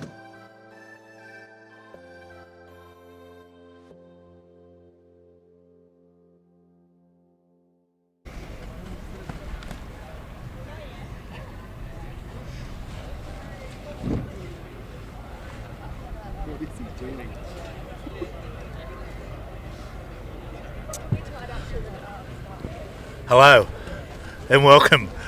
We're back. Lisa, I was just having a schooner here at the pub. And as you can tell, I wish it was. No, it's not vodka. She's not vodka at all. I'm just having a nice glass of water here at the beautiful Newcastle Honeysuckle Hotel. We have done a fair bit of talking. We have done a lot of talking, and there hasn't been much racing, but there is good news, and fill us in what's going on. Awesome news, not so good for the ones right on the cusp of those top 4 teams. We've just been chatting with the Royal Queensland team. Unfortunately, they were hoping for a few more races just to get those final points in, but the decision has been made, going straight into finals. And our lead team is Royal Yacht Club of Tasmania, skippered by Sam King. So they take a win through to the first to 2 wins is the decision. So they get a bonus point basically, and point, it's the first to 2. Yep. So they're in a commanding position. Exactly. So hopefully this could be all over in one race. It could be over in one race, yeah. What we need is the other 3 teams to literally bash them up a bit, put them towards the back end, then everyone have a win. Yeah. And how good would that be? The last race, it all comes down for the chocolates. Yeah, absolutely. But the Tassie team, super strong. They've led the point score after day 1 and day 2. And they've gone out again this morning and racked up another set of top scores. They are a very, very solid crew. We've just had young Charlie here sitting with us, having a chat with us. Good kid too, good really, kid. really good like kid. Him. Nice team, very... Love you, Robbo. Good luck. Very focused, and yeah, if I was the other teams, I'd be seriously concerned. And it's really cool, like as it's turned out, there's 2 open teams and 2 under 22 teams into this final, which is after 6,897 races that's happened here this week or the last 3 days. That's really cool. It is very cool. You know, that it's not just about the old people or the young people. Yeah, and even more cool is we're racing with kites and full mains. Yeah, and the breeze, it did definitely punch in when it all got called off there, but it's the last hour or so, 35 minutes, 40 minutes, it's still punching through in gusts, but it's definitely sailable. Definitely. We want to see First time I've ever kites. seen an RS21 capsize. That was pretty spectacular. It didn't want to come up either. It didn't. Had the main cleared off, and they had a bit of trouble. But I don't think that will be the last capsize we see. I think these boats, especially if Royal Yacht Club of Tasmania don't win this first race, these other crews are going to start pushing pretty hard, and there'll be some on the edge racing. And So let's talk about the finalists. Yeah, Jody. let's do it. All right. So RYCT obviously going in with an advantage. And they will be joined by the first youth team, which is Royal Yacht Club of Sydney, Jed Cruikshank, Alex Higgins from Brighton Seacliff Yacht Club in South Australia, and Jeff Robinson on the Newcastle Cruising Yacht Club team. So awesome to have a local team in the top 4. that has been worked out really well. And we'll just, the crews, we often speak about the skippers, but there's a lot of talent racked right through all these crews. So Tassie, you mentioned Sam as the skipper. You've got Chloe and Alice as the 2 females, because in case you just joined us, there has to be an equal mix. It's male and female right throughout the whole fleets.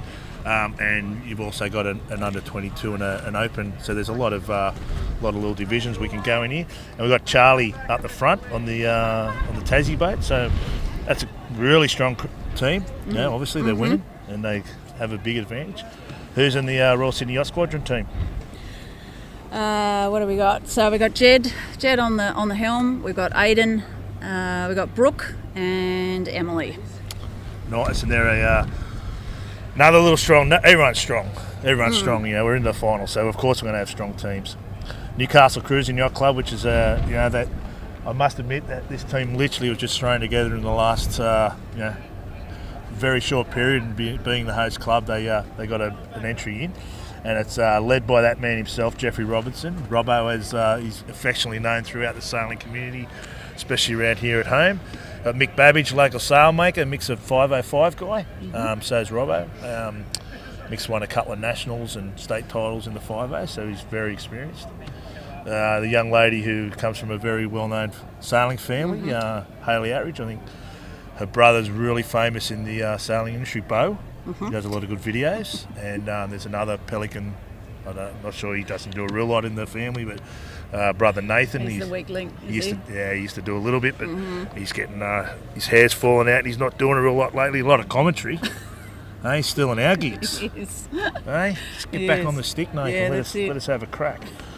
And you got Claire. I don't know a real lot about Claire. Do you know much about Claire? Yeah, I know a bit about Claire. She's an RPA, Royal Prince Alfred. She's a pitwater sailor. I actually do the twilights with her on a big Crowther 50. Oh, perfect. Catamaran, Top Gun.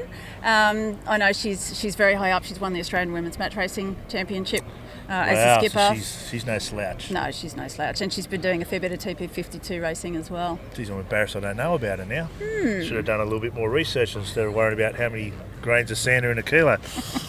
Anyway, who we got next? Okay, and then our 4th team is Alex Higgins, skipper of Brighton Seacliff Yacht Club. Sister Chloe, Chelsea. Chelsea's on the boat. Joel McKenzie and Brooke Jones is the 4th. It'd be pretty bad to have anything from Brighton without a Higgins on it, wouldn't it? Well, I'm just starting to understand the legacy of the Higgins family. There must be 6 million of them down there. Yeah, there's a few of them. Yeah. I was told as you go down the main street of Brighton there, it's just like all the chartered accountants is Higgins and Co. And McDonald's is owned by Higgins and KFC is owned by Higgins. So if you're not a Higgins, you're not a local. No. Pretty much. Great team, really young, under Imagine 22. School. Yeah. Higgins get out the front and the whole class stands up.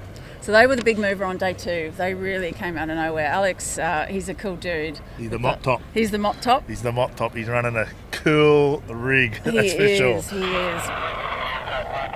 Real relaxed character, but geez, they've pulled out some nice results. Particularly yesterday, got themselves up into the top 5, and now we're going to see them take it to the Tasmanians. Yeah, well, just on that, who's your tip then?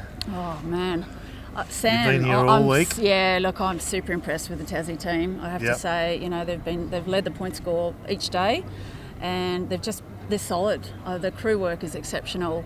The strategy, the where they put themselves on the course. They're just right up there. I don't know. That's where my money is. The fact that we're one boat less now, in the final, could just open that racetrack up a little bit more, or could go quite the opposite. And everyone's sort of, you find when there was someone taking a bit of a perhapser, and they were paying off. You're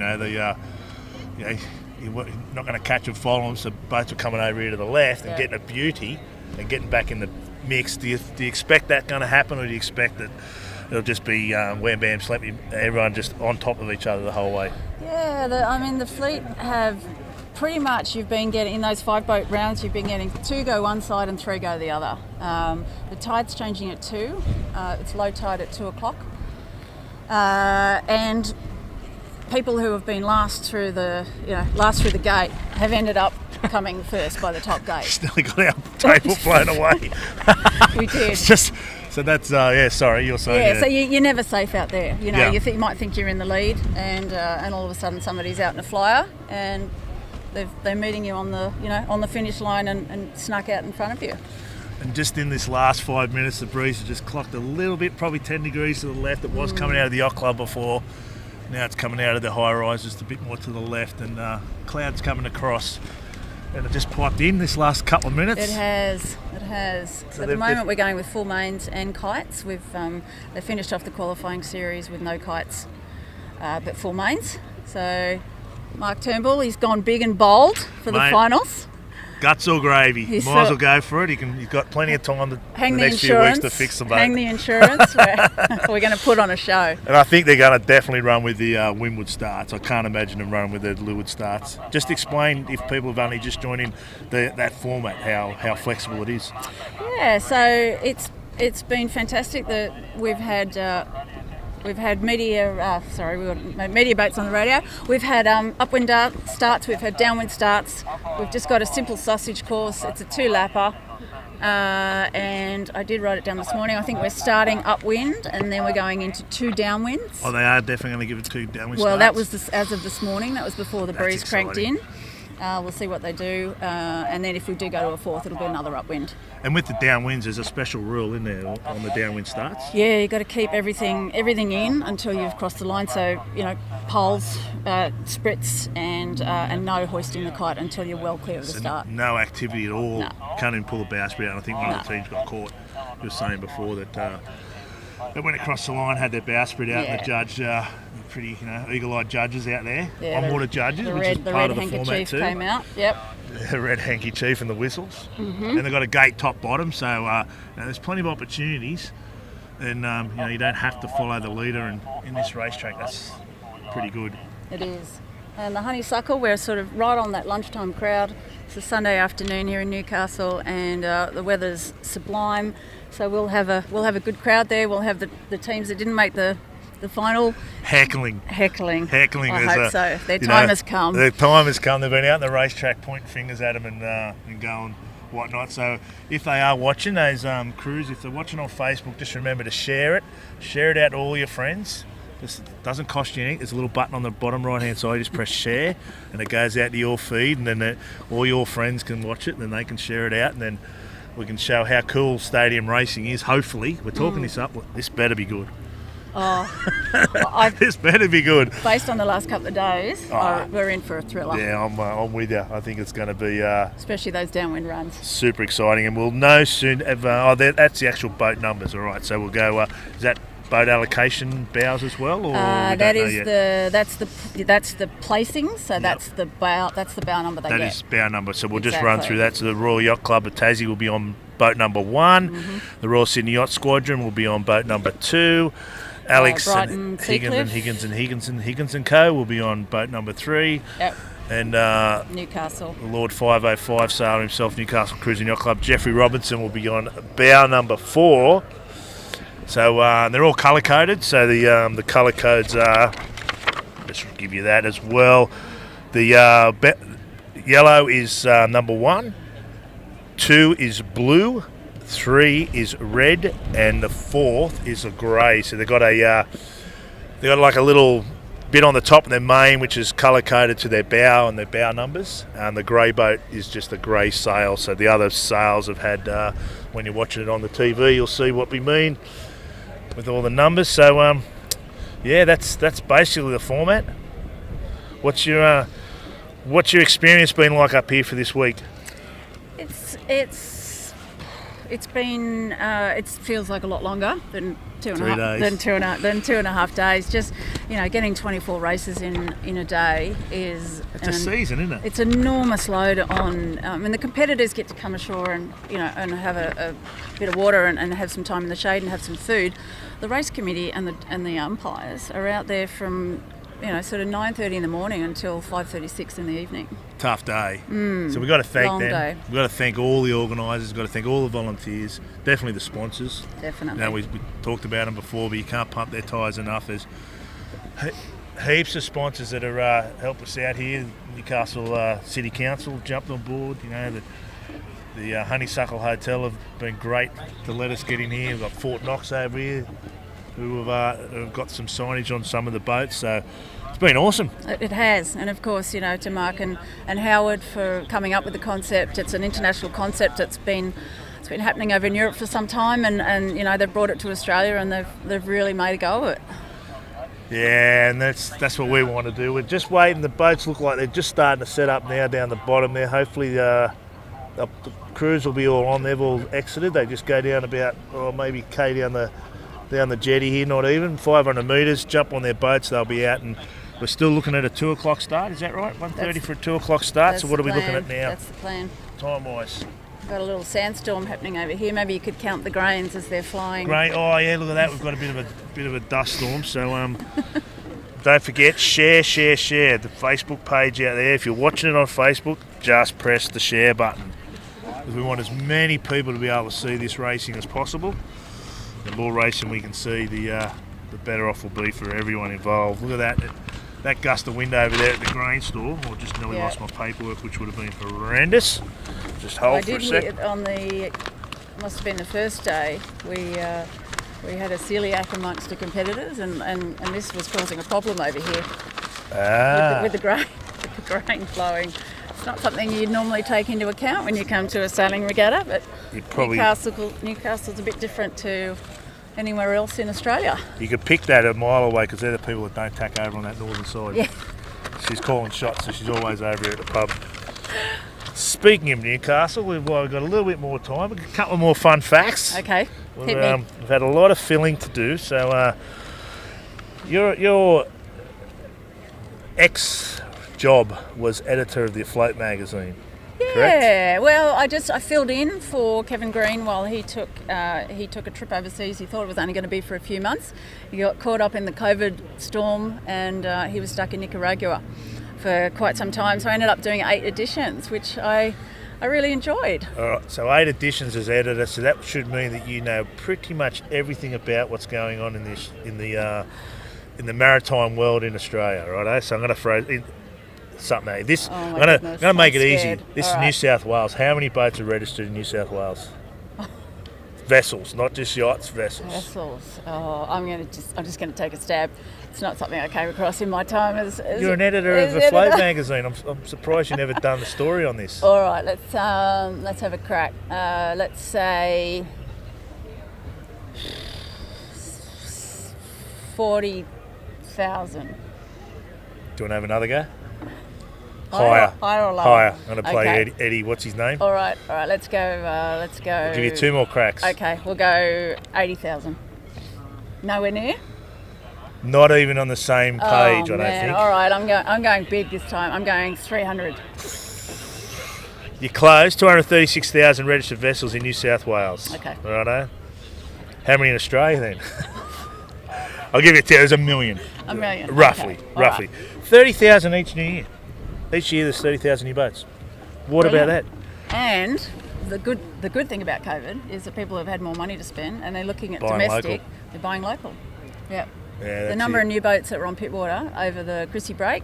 Been crazy. Unbelievable. Yeah. It's sort of it's all given us a time to reset, but it has been good in a lot of ways. It has. Righto, one more. All right, one more and then I'm going to hit you with fact. some musical trivia. Righto. How many sailing club members in Australia? Now, you should know this, being the executive director, producer of the Float magazine. You should have this number in your back pocket. And I want it down to the absolute. All right, let's say. Starts with a 1. I'll give you the first number. Okay. All right. 110,000. No. Close. 122,461. Okay. That's not bad. Yeah. That's not bad. All right. I'm gonna ask you something now. Musical question. Musical question. All right. Which 2 Aussie bands did very well? Came from Newcastle. Silverchair. Yep. Which used to be called Innocent Criminals. Okay. Won Triple J Hottest 100. Mhm. Bit of Molly Meldrum going on here. And the second and one. And the other one I'm was not sure you'll get the second little one. band called Screaming Jets. Oh, you did it. And they first started as Runes. Was the name of their band to start with. Okay. And they used to very play good. out of the Bel Air at Katara. Have you ever seen the Screaming Jets live? I have seen the Screaming Jets They're live. fabulous. They are. Aren't they? And see Silverchair We're the same live. vintage. So, yes. So we know. I saw them in the Queanbeyan, might be a Queanbeyan Diggers Club or something when I was the doing Queanbeyan Diggers, your old haunt. Yeah, no. Hey? I was at uni in Canberra and I drove myself out to Queanbeyan and. That sounds like a real good place on a Friday night. The Queanbeyan Diggers, get a couple of G&Ts in you and let's watch a couple of live bands. Yeah. Brilliant. Righto, so all right, there you go. What about sister cities? Newcastle sister cities. Lake Macquarie and Port Stephens. No idea. I'm not talking. No, not same latitude. All right. So Newcastle upon Tyne in the UK. Oh yeah. Yeah. Pohang. It's funny how they named their Newcastle after ours. Us. It is. Yeah. It is. Copycats. South Korea, Pohang, and Uber in Japan. You know what you call to get a ride home? It's an Uber, isn't it? It is. Oh, well, there you go. That's right. I've learnt something today too now. There you go. It's got 2 sister cities. It's good that our fun facts are different fun facts. We obviously went in looking for our keywords were quite different. I reckon our search engines would be quite different. I'm not sure what you look up. My search engines come up with some weird and wonderful things this morning. And anyway, we'll leave that right alone. I've told a couple of my fun facts. I'm starting to run out. I've told you about how long Hunter Street is. Here's one for you. Right, this is in Australia. Okay. How many streetlights approximately do you reckon are in Australia? It's in the millions. Seriously, where do you find this stuff? On Google. That's what Mr. Google invented it for. Okay. Number of streetlights in Australia? Approximately. All right. What's the starting number? Between 1 and 10 million. 7.5. 7.5 only? Million. Oh, a million. No. No. Not that many. Okay. According to Google. All right. Well, let's pull it back a bit. It's a lot. Okay. Let's go 550. 550,000? Nah. Go All right. way too far the other way. Okay. All right. 3? Starts with 2. 270. 2.3 million approximately. Okay. And I also know how much roughly it costs to run those lights a year. Okay. What do you reckon? Just They're good tell facts, me. though. How good are my facts? $125 million to run them each year. Okay. $125 million bucks. All right. Answer me this: does it make any difference that you bash the traffic light to get it to change? Yes. Does that make any difference? Yes. It does. It makes you more mentally stimulated because it doesn't make it work any feel quicker. like It just makes it feel like it. All right. Yeah. You feel like it's psychological. Yeah. Okay. We've got some boats coming out. Thank God for that because our fill's starting to get a little bit hard and they've got full mains. Full mains, They you do. beauty. So how are we going to, what's your prediction? You throw it on the line. What's going to happen in this first race? See how good you are. Let's see if you can nail the First whole race. thing. All right. I think. All right. Well, let's see if we can pick the first 2. Right, I'm gonna All right. I'm going to go RYCT. You're going, well, putting Yep. it, geez, you've gone out on a limb. And Newcastle Cruising Yacht Club, second. So, Newcastle Cruising Yacht Club, right. Who are you going? I am going to go, hang on, you probably can't hear me because my thing's down. I've been told by the cameraman, By the way, we forgot to mention the Down Under Sail guys. Oh, yeah. Hey, all this production is being brought to you by Harry and Jordan. Jordan's stuck in a van there, so he's had to listen to our dribble for the last 5 hours.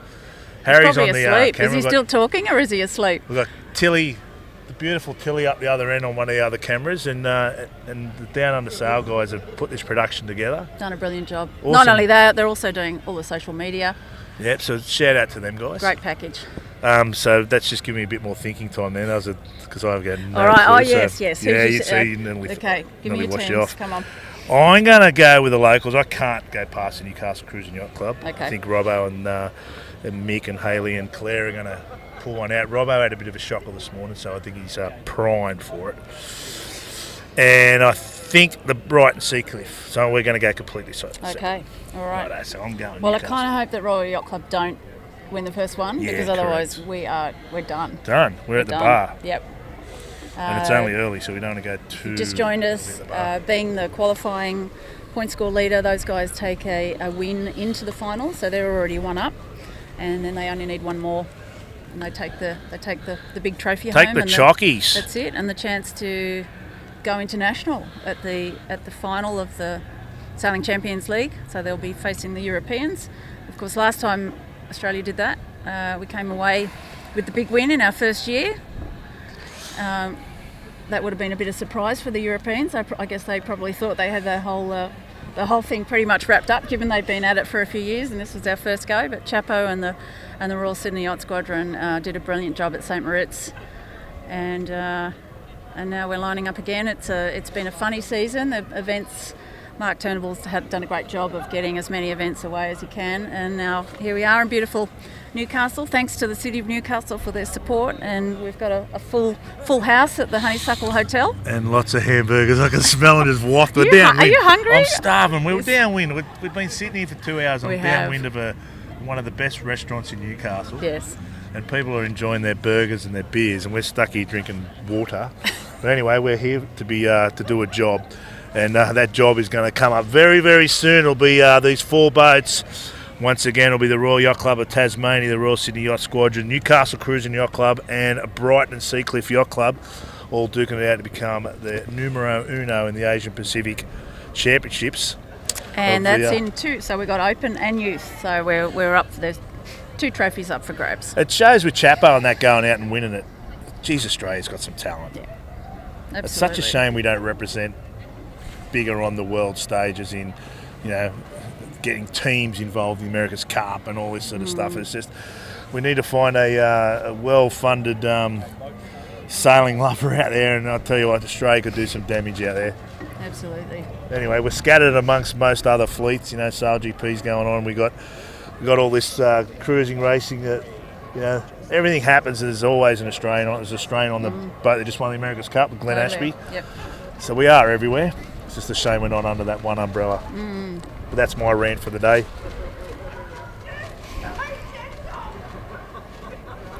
I'm just going to write down those colours so that we can refer to them easily. So the blue boat is boat 2. Boat 2 is the Royal Blue. Sydney Yacht Squadron. Yep. And boat 3 is Brighton Seacliff. And the colour is red. Red. That's Blairgowrie. Not Blairgowrie, Brighton Seacliff. Red. And Newcastle Cruising Yacht Club's on the grey boat.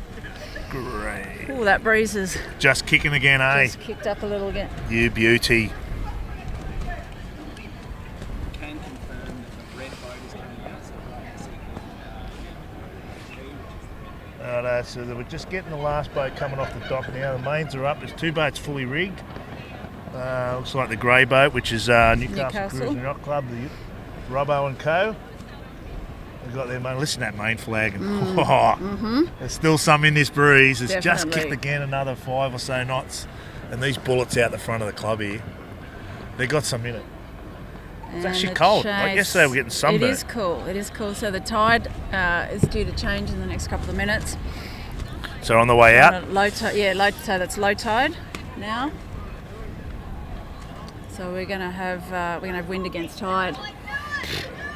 That just puts another element of fun factor in, doesn't it? It does. So we've only got one. Oh no, just pulling their mate up now. It looks like the what have we got? The red boat left. That's the red boat. So that's the Brighton Seacliff. Brighton Seacliff. So what's your program looking like coming up? What do you got? Might be doing a bit of stuff for the CYC, just some of the offshore sort of gigs. I've got the MC38s that I'll be covering. They've got a pretty good fleet. We're just waiting for Blackjack to come down. They went and bought an MC38 just while the big boat was pretty much shut down, and obviously did that world tour and then came back not having hoisted a sail. So MC38s, and hoping to get back to Hamilton Island Race Week. I've been a regular starter up there since 2005. Sailing or covering? Covering. Yeah, covering. Did they try and get on the boat somehow and do a live out there somewhere? Well, a bit hard. Problem with that is if something happens at somewhere and you're not near it, fingers true. start to get pointed. So, but that's a fun regatta. And then I'm hoping to get back into the full circuit with Geelong and yep. All the regulars. Not going to be at Southport Stevens this year. Mark Rothfield's got that very much covered. I'm actually sailing in that. Oh, good. What are you on? I'm on a Mazrim 920, a local lake boat called Liquid Force. Okay. There's a bunch of mates. Mm-hmm. We're doing the delivery from here on Sunday. Next Sunday, got a little race up to Port Stephens, and then going to take the bay on for a while. So it should be fun. I haven't done a Port Stephens for a few years. Very good. Anyone hasn't done Port Stephens for a few years, That's but right. That's always a great regatta up there too. Good fun. This time of the year can get a little bit tricky, but anyway. Will you do the whole regatta, or no, just one half? I'm bailing out on Wednesday, so doing the first half, and then got to go back and lay floors. Just the Minister for Interior Decorating and Finance won't let me do the whole week. Okay. Apparently, got to earn money somehow. Yeah. What about you? Have you got any sailing gigs coming up? Nothing. Unfortunately, the world has. Actually, I got an MC for the Flying 11s coming up next week, but no, nothing in stone. Such a shame. It is. These little events when they pop up are awesome. They are. So you see the boats just out the front of us here now. We've got who is that in the yellow boat? That's the Royal Yacht Club of Tasmania, the hot shots, the ones with the +1. I reckon that's carrying a bit of a target. Yeah, definitely. They're just going for a run up there at the top gate now, just getting a feel of what the conditions are like, and they're pretty fruity up there. Good time to give the PRO a bit of a shout out. Ian Humphreys and his team have done a fantastic job. They've got Emma out there from Australian Sailing. They've got Nicola, who is the daughter of Howard Wright, who's one of the founders of this league in the Asia Pacific region. And those guys are doing flags. Emma's recording times, and Ian. It's been a pretty challenging couple of days for him. There's been quite a few course changes. We've had a couple of boys sort of drifting where they shouldn't. Using the start-finish boat as a turning mark. Yes, that was interesting yesterday afternoon. You want to hear a fun fact about Ian? Go for it. He's from Lake Macquarie.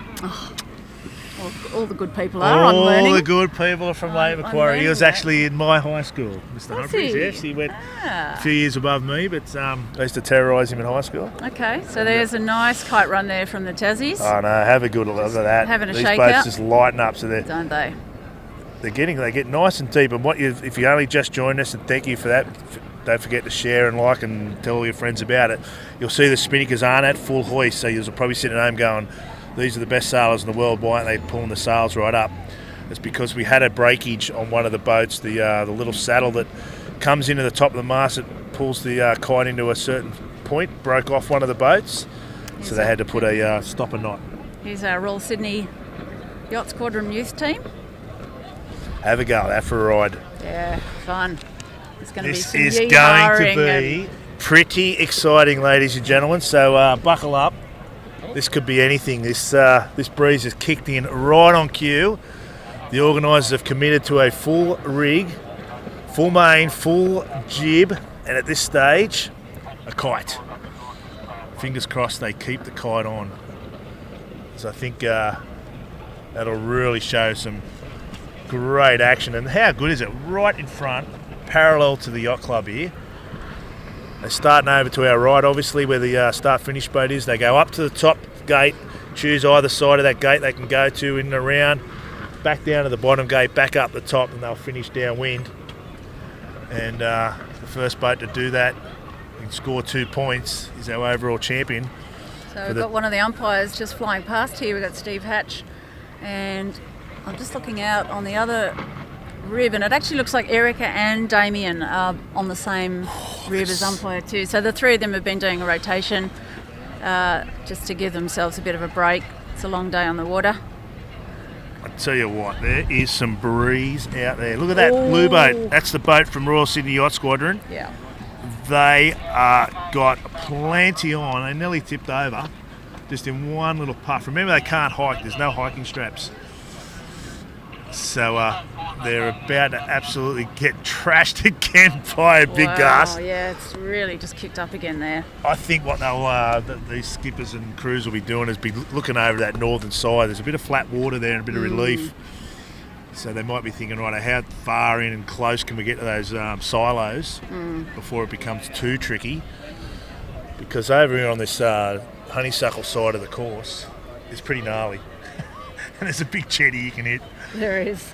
And a lot of sailors which are ready just to absolutely bag you out if you do anything wrong. So it's a very unforgiving veranda, that one. Oh yes, you could imagine there'd be lots of photos and Instagrams and Facebook posts getting put on as soon as someone's upside down or sideways here. So what do you reckon's blowing? 15s, 18s? Ooh, yeah, 18. Yeah, 18, maybe. Yeah, I reckon about that. That's enough. Keep it at that. That's okay, that's manageable. That's enough. We've got to be, timing-wise, we've got to be getting really super close to a start here. What have we got? So we're actually past start time at 10 past 2. They were hoping for a 2 o'clock start. So it's been a long time between some sort of sailing action here. So hopefully, all those of you who have stuck with us, thank you very much for doing so. And hopefully we can turn on a bit of sailing action and decent commentary for you. That's all up to you. I'm just about spent. That's all right. I'm saving my best for last. Perfect. We'll try and listen in when the race committee start chatting too, so if we can give you some idea of. So just before we go into this start, we're just going to pop the start list up again. And it should come up on your screen here at any stage. And remember, boat number 1 is the yellow boat. That is the Royal Yacht Club of Tasmania. Boat number 2 is the blue boat. So at the very top of the sails and the bows, you see the colours. It's the blue boat, Royal Sydney Yacht Squadron. That's one of our under 22 groups. Boat number 3 is the red boat from Brighton Seacliff Yacht Club with a few Higginses on board. And our lucky right, last... I always think that's Victoria, but it's actually South Australia. Yeah, it's that Adelaide, yeah. That town that everyone forgets about in the middle of Australia there somewhere. Got to be careful because the boys from down under sail are from there. And the lucky last competitor is the locals, the Cruising Yacht Club of Newcastle. So you'll see that they don't actually have a sticker on top of their sail as such. Their sail's just one colour all the way to the top, but it is grey, so that's what they're running with. So boat 3 has got a knotted kite. I'm just hearing. We're just wondering what the delay is. There was a mention of dropping the AP, but a knotted kite. A knotted kite. That's Higgins. Maybe it must be a knotted kite sheet. Maybe his hair got in the road. Maybe. Hey? Maybe if he wins it, maybe we shave his head. Oh, you reckon he'll do that? I love the curls. Leave the curls. I can see why. You got a. What is that move? Fraggle Rock. Remember that show? I pinned it down. You got that Fraggle Rock thing happening. If I take this off, mate, you'll get sunburnt because I've got nothing on the top of this. No, I'm not as bald as that Nathan Outridge. Well, that's for sure. I'm still slowly getting there. Link. The weak link of the family. I know, eh? Not a bad weak link. But yeah, they're just sorting out a kite on the red boat, so the South Australians. Yellow. Sorry, that other red. Yep, the yellow one. And then they'll be getting pretty close to getting this off because I think the RCOs do not want to keep these boats out here for any longer. Just as we speak, the breeze is dying. If this dies to a drifter, I'm going to be devoed. I want to see some serious action. So Royal Yacht Club of Tassie take a win, so they're already one up without a race having been sailed in this final, and we're just hoping that it's not all over after one race. It's been a fair old build-up to have it over in one race, hey Jody? That's like going into a boxing match with one hand tied behind your back. The competitor can only hit you with one arm. That's true. But yeah, that's the beauty of, you've had, what have we had? 8 rounds with 4 rounds in each. Or it's supposed to be 10. So bucket loads of opportunity to get them points up. Yep. And they started well and kept punching through the first 2 days, so they deserve it. They do. They got a sharp outfit on board. They deserve their win, but everyone's got their jibs up. They're all looking at breezes. They're all watching tide. So the stick watchers will be certainly out in force, because we've seen a few logs get drifted past us here on the dock. Imagine if they get a big breeze out of the top mark, comes smoking downhill and just trip over a log. That would be rotten luck. That would be pretty spectacular. So here's our qualifying winner. The hot shots. Yeah. Got everything pretty tight. They're having a look in on the pub side. So they were talking about snow down in Tassie this weekend with this change that's come through. So the team will be pretty happy. They're up here in sunny Newcastle, where we've had 3 days of westerlies. There's your Tassie crew just giving us a little bit of a salute. So Nice. they look pretty relaxed. They do. Not too much stress on young Sam's face there. So we did ask Charlie before whether Sam ever loses his stuff on board, and he said no. He's a pretty cool character. The Iceman. Here's our local team here, the Newcastle Cruise and Yacht Club, with Sir Jeffrey Robertson on the helm. He had to borrow his wetsuit pants off his sister, right? Because he didn't have any, so he got his sister's wetsuit pants. Okay. But he looks good. He does. He does look good. And the 2 women up the front, Claire Costanzo and Hayley Alleridge. Yep.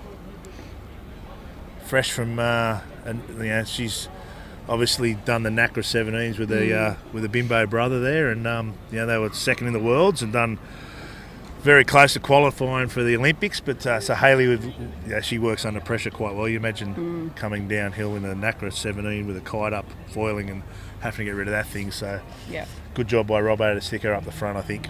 Definitely. And you got young Claire in the middle, probably calling shots. That's how I reckon the boat will be ran. So it sounds like she's a match racing guru. So, She is.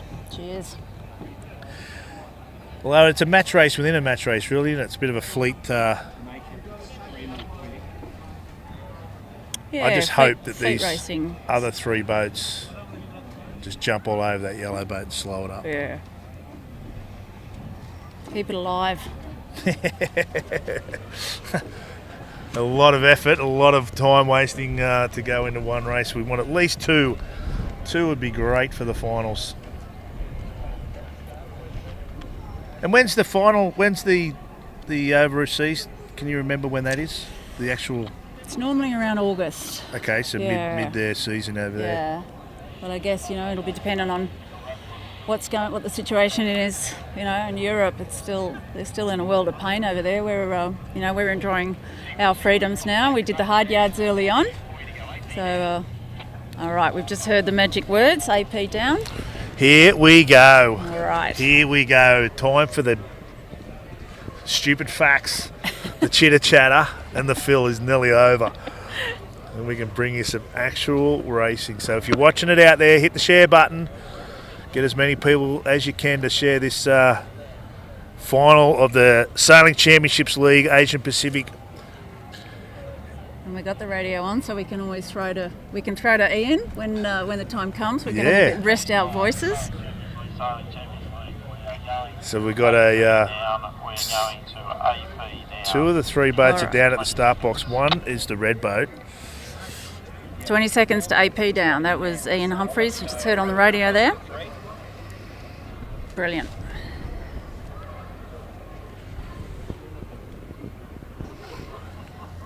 So that red boat better be careful. That's the team from Brighton Seacliff. They don't want to get caught up there. They could end up in a massive big lull spot.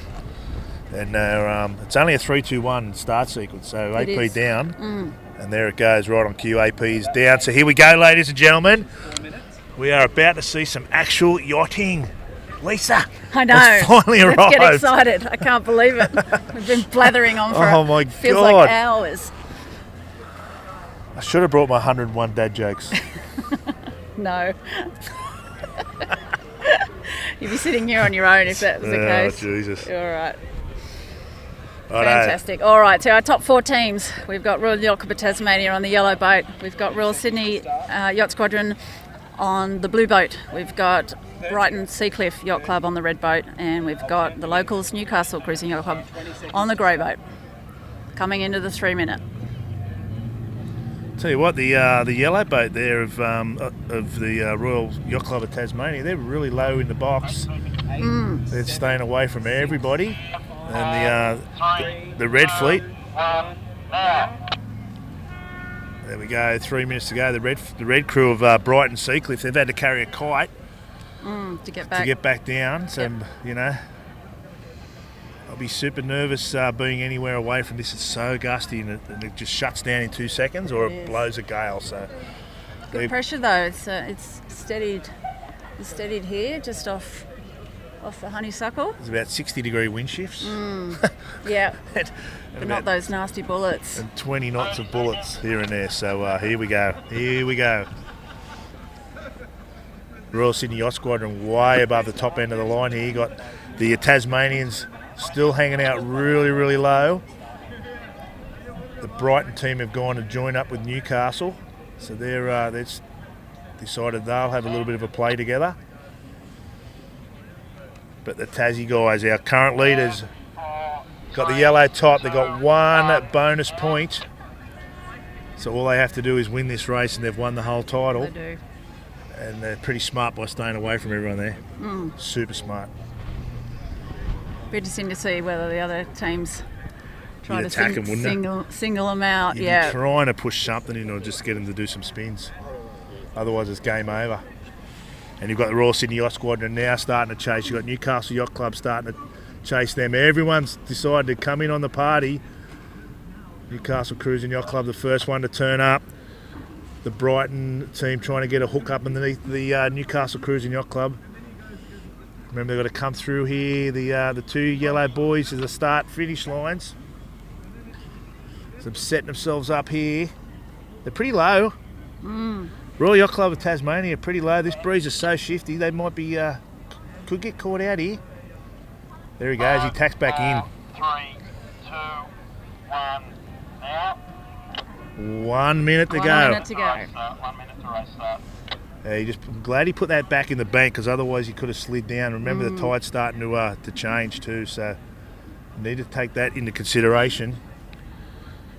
Got the blue boat of Royal Sydney Yacht Squadron trying to get the pin. He wants to pin Newcastle and Seacliff at the very top end. Brighton Seacliff, very top end of the course. Brighton Seacliff trying to get super low. Now he's going to try and shut Newcastle out. 2 little different races going on here. Look at the little battle between the Tasmanians and the Royal Sydney Yacht youth Squadron. team. Yeah, Royal Sydney. Yeah. The Tassies. They're getting picked on. Nice clear air there for Brighton Seacliff. Oh, the Royal Sydney Yacht Squadron might be in a world of hurt here. Are they going to go at Port Ender? Nah, they're going to tack up underneath Newcastle. Oh, Tassie's got to be close to being over. 2, 1, go. He had to be super close there, and he's over. He's over the line straight away. The pressure of carrying that first point, he's had to go back. So, game on. Now we've got a race. Now he's got a duck. Also, the Royal Sydney Yacht Squadron boat there. So he wanted the pin. He just got in too early.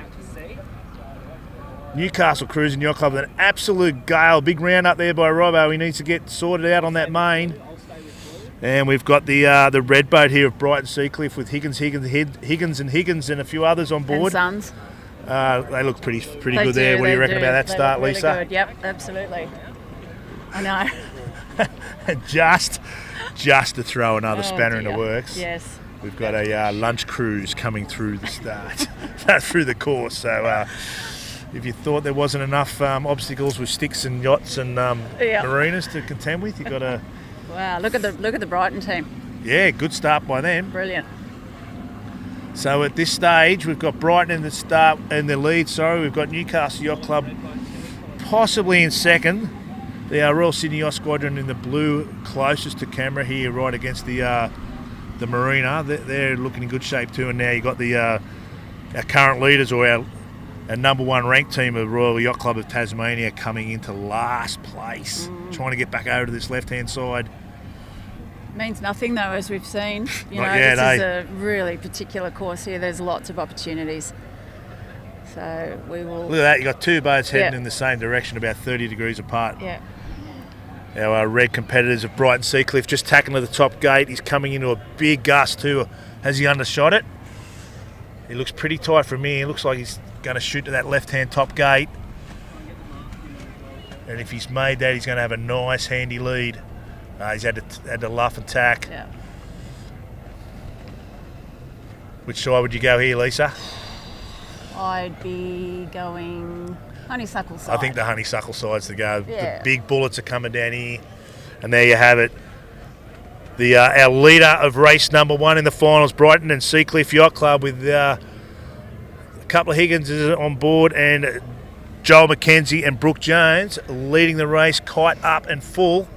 Here we go. Newcastle Cruising Yacht Club's gone to the other gate. All other three boats have come to this left-hand side, so Robbo's hanging it out there, trying something different, but nice gust there by Here we go. the Brighton and Seacliff We'll wind crew. them up now.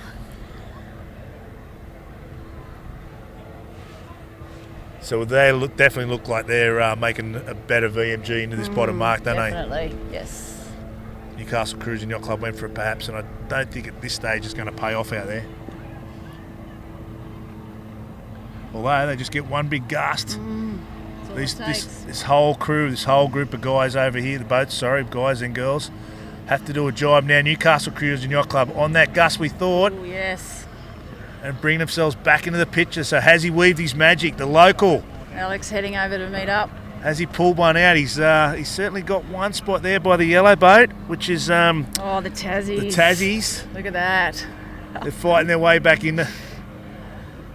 They are coming across on port. So I have to flag right over the top of just at the last minute there. Big flag of the kite. Had to look out for the Newcastle boat, who's put themselves into second spot. And at this stage, I don't think they've got a jibe, Lisa. I think they could possibly make that bottom right gate. Just as I said that, they get a big luff in their kite. Nah, he's going to have to jibe. He's setting up now for one.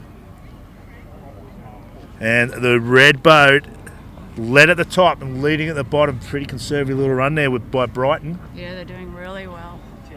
Have a go at this fight for second. Alex Higgins just looking back. He's got some going on with that kite too. He went early and they've got some struggles.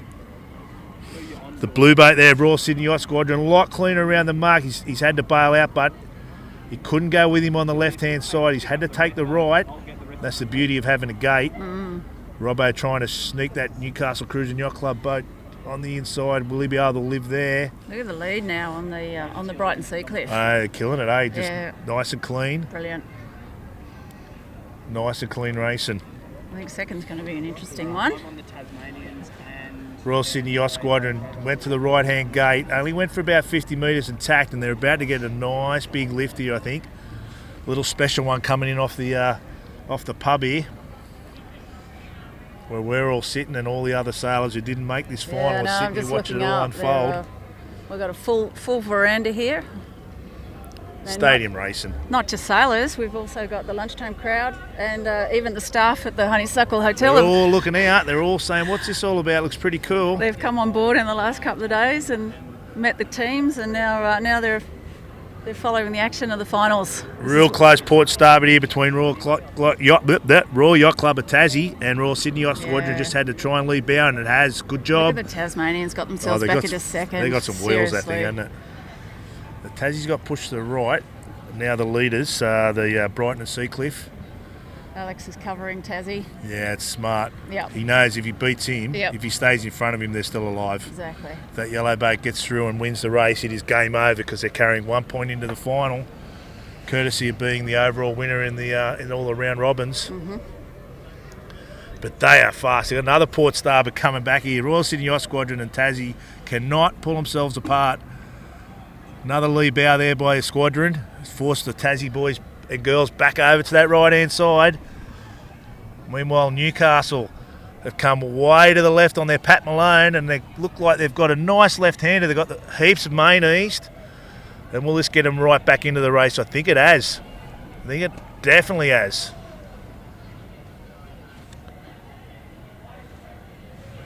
Brighton and Seacliff just coming up through the gate now. He's on a bit of a squeeze. He's inside his headsail. Why don't we grab Mark Turnbull? Just coming around that Jump top in, Mark. left-hand mark. Mark, what about this? I think I've come in at the right time. This is you've- absolutely brilliant. All your fan and phone calls, mate. We try to get you for the last hour and a half and just keep going to the phone. I've been avoiding you guys. So. Mum's ringing. So the racing, we've seen the Tassies come in with a point lead and they got squeezed out at the start. Yeah, that's what it's about. Like this Final Four concept just throws up some really interesting tactical things. So whether it was pressure or whether the other boats took them on, don't know. Me and Lisa were talking about that. If your other three boats, you would get together, wouldn't you? Say, let's bash them up. Otherwise, it's game over. If they win, you have to get to the next race. So you're not going to win unless there's more than one race. And they're currently last. Tassie's are currently last. They got themselves back into second. They had a bit of a bad run. The Newcastle Cruising Yacht Club were way back. They're back in there again. Yep. So this will, and so then now there'll be two boats with effectively on checkmate. So it gets really interesting from this point.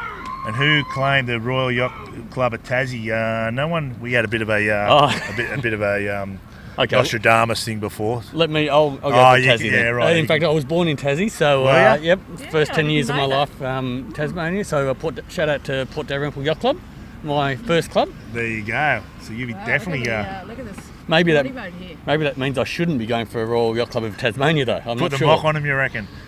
So you got Royal Sydney Yacht Squadron who have been in amongst the action on that uphill with Tassie. Remember they kept popping them off, made them tack out about 3 or 4 times. They're in a nice puff right in the middle here, so if they can jibe in on that and get back down into this gate. Yeah, looking good, aren't they? I'd like to be where Red is, just because it's always good to be in front. But Blue's got some wind. And look who's coming back. The Tasmanians. The Tassies. Yep. They've gone over to that northern end of the course. Oh, now they've just fallen out of that pressure. So they looked all right then for a second. Yep. Wow. So Blue's done well. That's the beauty of this racetrack. That's not a one-wayer. It's not constant. There's so many mines to fall in. This is our first lead change here. Brighton Seacliff have led the whole way. And this is coming into the finish. Yep. Coming into the finish, and it's the blue of Royal Sydney Yacht Squadron. Done haven't got their cracking job. Can they squeeze down into that gate there? They've done it easy. They're doing it. Alex in a is having some dramas with their kite. So Squadron wins. Wow. Coming into the Brighton into second. Newcastle Cruising Yacht Club. Oh, he's filthy. Oh, he did throw that away. He's filthy. Look at him. Higgins and co. They are not happy on board at all. They're going to come out. Them and the Tasmanians will come out angry in the next race. Yeah. Has he got a? Are you checking out what he's doing to your boat there, mate? Has he got a damage bond on this thing? I think your deck's going to be delaminated. This is brilliant from an event organiser's, promoter's point of view. It is painful from a boat owner's point of view. So I'm really conflicted. It's great, but it hurts. And it's awesome that you guys have put this on, Mark. I mean, it's the times that we've had. The last 12 months has been horrible for any sport. Never alone sailing. Sailing's normally an international thing. We cruise around the world, do what we do because we love it. We're just so blessed to be able to sit in front of the Honeysuckle Hotel here in Newcastle, part of Sailfest. Yeah, this is I guess what we've been waiting for. Like, it's been a long, tough year for a lot of people, and but to have a weekend like this shows that it was worth waiting. So now, hopefully, bigger and better things. And this environment, so much could have gone wrong. Just to get the event here, just get the people here. We've had floods, we've had all sorts of things to try and stop competitors. We've got sticks and stuff in our harbour because we've got flood water coming down. Then you've got to contend with weather. Yep, we've still got potentially 3 more races, so touch wood. Things can still, hopefully won't go wrong. But it's the whole weekend has been fantastic. We've had light winds, heavy winds. To get this today, I would have hoped for a little bit less. That's the boat owner in me speaking, but it's awesome. So we've got the best 4 teams have made it through to the final, and I think they're all justified in being there. But isn't it great? You've seen the crew from Mooloolaba win a race today, and Jordan Spencer, and he's been saying they're a development group, and they're just here to learn. Within 3 days, they're winning races against some of the best sailors in the country. Yeah, and the progress we've seen of the teams from day one to how they're sailing the boats now, it's massively different. So all the races are so much tighter, and they're just sailing the boats better. The defence force, compared to day one and to this morning, absolutely leaps and bounds. So now these teams will have a real leg up for next season because they've had what have we done? Over 50 races. Well, it's just insane. We've got a little bit of a postponement there. So just we've had, and we've done some stats before on the amount of tacks and jives that these guys have done, and there's been plenty. So I'm thinking, speaking of next season, mate, your email is going to be going berserk because people will watch this and say they want to get involved. How do they get involved? What do they have to do? So we're going to very quickly set the dates for next year, and starting with the final and work backwards. So I love it here. The Sailfest has been fantastic, Newcastle. So fingers crossed we get to come back and do it this time again next year. Always works in school holidays too, because most of these guys are at uni, guys and girls are at uni. So we will make announcements shortly. I'd like to at least do 2 qualifiers again. I think the Northern qualifier, the Southern qualifier, but we have to work out a way to make sure that WA and South Australia can actually attend. But the big change for next year is this is the Asia Pacific final. So we've got no Kiwis. We've had interest from New Caledonia, Fiji to come, but they all can't.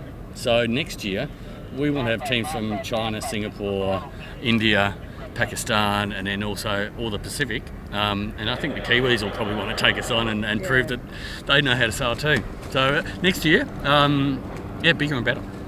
So basically just keep the eye on the website, on the Sailing Championship website. You're going to announce some stuff via them and obviously your Facebook pages and whatnot. Absolutely. And get in early because spots might fill pretty quick. Yeah, well, let's hope so. But if they do fill, we're really keen to work with clubs to create more events at that local club level. So One at Wanji would be good. It'd be fantastic. Hey, on the lake? It'd be great. And there's a couple of good sailors there.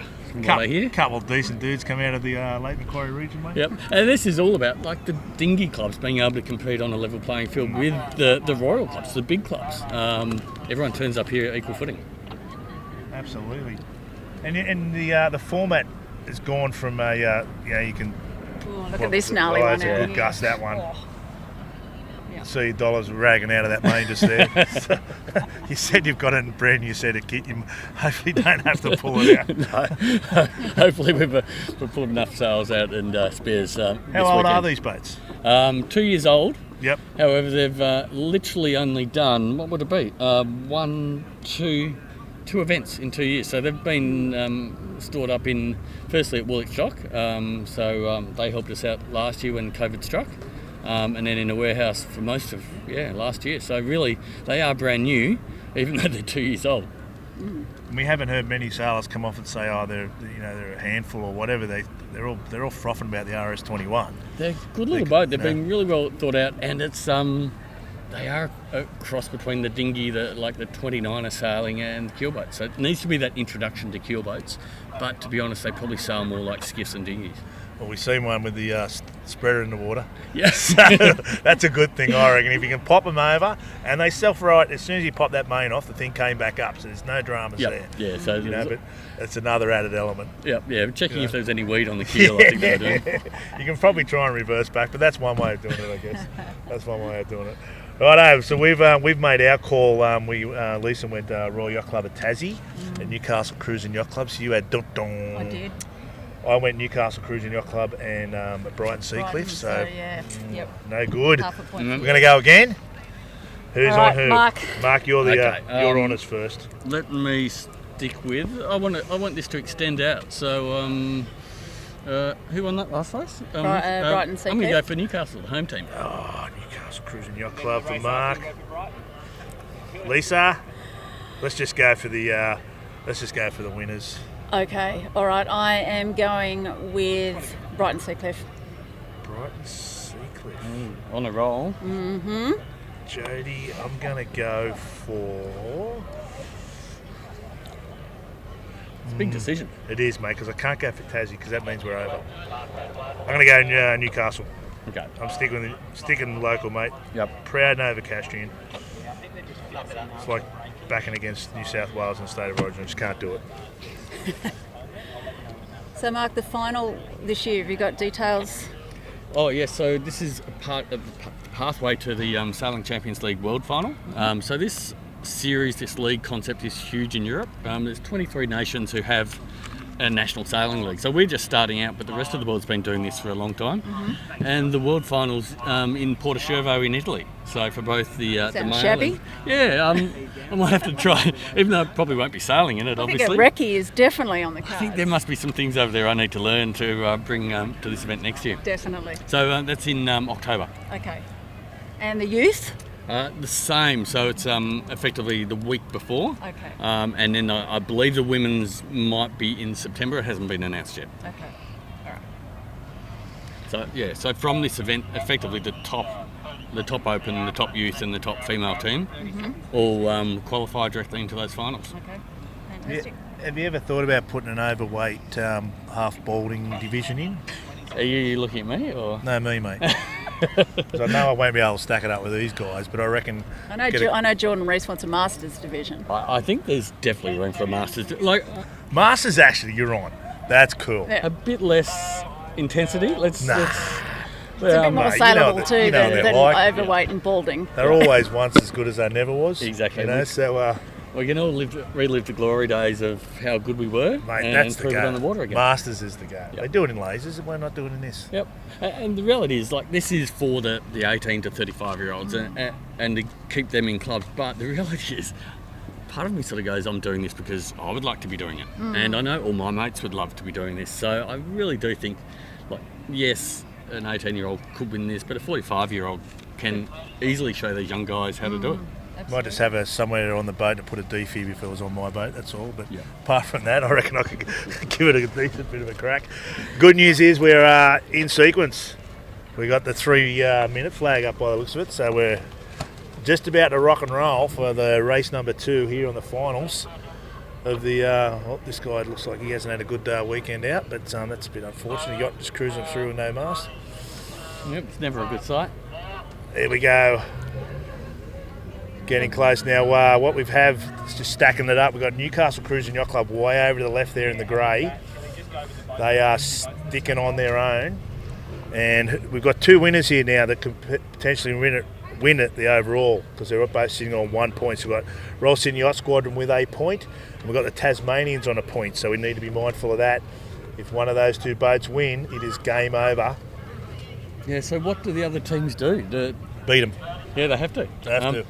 But they've got 2 teams to beat, so it's a race within a race, doesn't it? Yeah. So do you try and shut them out, but then by shutting it out could open the door for someone, one of the other teams, because you can't focus on both. No, you don't want to be the only boat at the end of this without a win.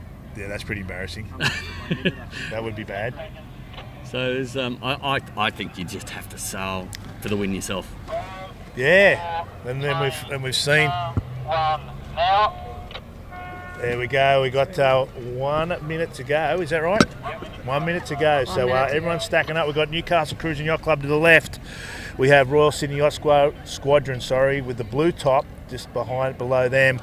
We've got the red top of Brighton Seacliff, third on your rack, and the Tasmanians, who came in with a lead, had a shocking start there on their first race. They were over the line and had to go back, and that put them on the back foot there on the right-hand side there, Lisa, and how are they stacking up now? He loves that pin end too, doesn't he, Sam? Yeah, he does. He's not as greedy this time, but he's well to the left. So he learned his lesson. He's a quick lesson. 20 seconds to go. Bows down now, all starting to shoot towards the gate. Sam's just controlling the other boats up there, just keeping them up a little bit. I do like where the Tassie guys, if they can hold everyone else out, they've done really well here. Oh, great start there by Tassie. The red of Brighton Seacliff got squeezed into that top, and they have to bail out and attack straight away, and they've got plenty on that tack. Robbo and his crew in Newcastle just tacked over with them, so both those boats went through that start line. Flag. Red flag for Looks like Brighton. Oh, no. Oh, Higgins and co. Oh, Alex. And That's in a big gust too. It's gonna going to be hard hurt. for them to do this turn. You got to turn around, mate. You don't have to go back. You can't get it away. I thought he was angry before. Now. I was about to say that deck is just about to cop an absolute pasting. He's got some work to do, the big fro. You can see it there. Look at the local boys. Yep. Okay, so Tassie and Newcastle. Yep. Race is on. Newcastle. Tassie could win it here. Newcastle Cruising Yacht Club are shooting over to the northern side of the course, but they've got a massive left-hander, so their options are pretty limited at the moment. All they can do is just keep going. They're not that far from the gate. They're literally 5-10 degrees from that top gate. And the Tassie guys and girls, the crew, have got to stop saying that, the crew from Tasmania. We know guys mean guys. Guys, sailors, the sailors, look at that. They're literally shooting that gate. Yep. It's a massive left-hand shift. And at this stage, the Tasmanians can go straight through that gate on basically one tack off the start. So that's not a good sign for the Nova Castrians down there. They're lifting up as they're coming in. They'll be just wanting a big header. Huge big header to push them back, but at this stage, I can't see it coming. It's all about Tassie just going straight in. Who would have thought? They've done everything right. They dominated the start and literally went where they wanted to go. Yep, and there they go, straight through the gate. One tack. One tack in. They're going to bear away, right-hand gate, probably jibe straight away and get that kite up. There's the jibe, and here comes the run down at the bottom again. And it's a great set too. Get that kite sheet on, bang. Could that be it? Could that be where it wins? Yep. They might struggle to even make this gate. It's going to be a hell ride. It's going to be a good ride for down this bottom end. Newcastle Cruising Yacht Club went to the left gate, and the crew from Royal Sydney Yacht Squad went to the right, and it's pretty much even honours there. But look at the Tasmanians. They have got bucket loads on and sending it deep straight down the course. It was one tack to the top and looks like one shot to the bottom. Just what we want. Exactly, and a bit of a good promotion for Newcastle too. So the boat ended up with Newcastle. Got Newcastle all over the side there, yep. Absolutely. So they are on an absolute blinder. Newcastle Cruising Yacht Club on a big gust as well. Sorry, not Newcastle Cruising Yacht Club. It's the one in blue, Royal Sydney Yacht Squadron. Oh, they're going conservative. Look at this. They're getting rid of it early. I wish they pushed it a bit harder. Hey? But that's a smart call. Have a go at the squadron. They are in a bit of a blow now. Newcastle's got the blow coming back, and there's a bit of talk about these guys being hot favourites from the or certainly up there. The Brighton guys, they're a little bit disappointing in this race, pushing it too hard. That's pressure of finals. Yeah, and it is winner takes all in this. So potentially, this could be it. If we need Newcastle Cruising Yacht Club to win, or Brighton. Otherwise, if the Tasmanians win, this is it, all over for the finals. So you don't wish, look out, attacking the cover of the fleet. You really don't wish the any damage or any breakages, but it'd be nice maybe if they fall in a hole and the rest of the fleet catches up. Is that too nasty to say? A little. Yeah, I don't think we can all think it. Think it, don't say it, you reckon? Jodie will say it. I don't have many friends down in Tasmania, although it's a beautiful spot. Nice tack, nice bit of wind too. They've come over here to the towards the Honeysuckle Hotel side of the course, and there's that one tacking straight to the top gate, so he'd be loving it. If he can hold that into this top, all the options are gone. Doesn't matter what these boats behind. Squadron's chasing hard, but what can you do? What can you do? What can you do, Lisa? You can't. No. When your bow's pointing to the top gate, it's you'd love to be in that yellow boat right now. You would. Pressure's on the forward end, but got to get that kite out. Yeah, a couple pretty important manoeuvres coming up. So looks like the pressure's okay too. There's no big holes, but in fact, there's no holes today. No it's holes just at all, gusts. mate. Just 30 knot bullets. The lulls tap out at about 15. They got their main out. They're doing it pretty easy, cruising up there towards the top gate. The Royal Yacht Club of Tasmania crew of Sam King, Chloe Fisher, Alice Buchanan and Charlie Zeman. They are 1 and a bit legs away for potentially, and it is potentially winning the overall Sailing Championships League for the Asia Pacific area. One tacking in.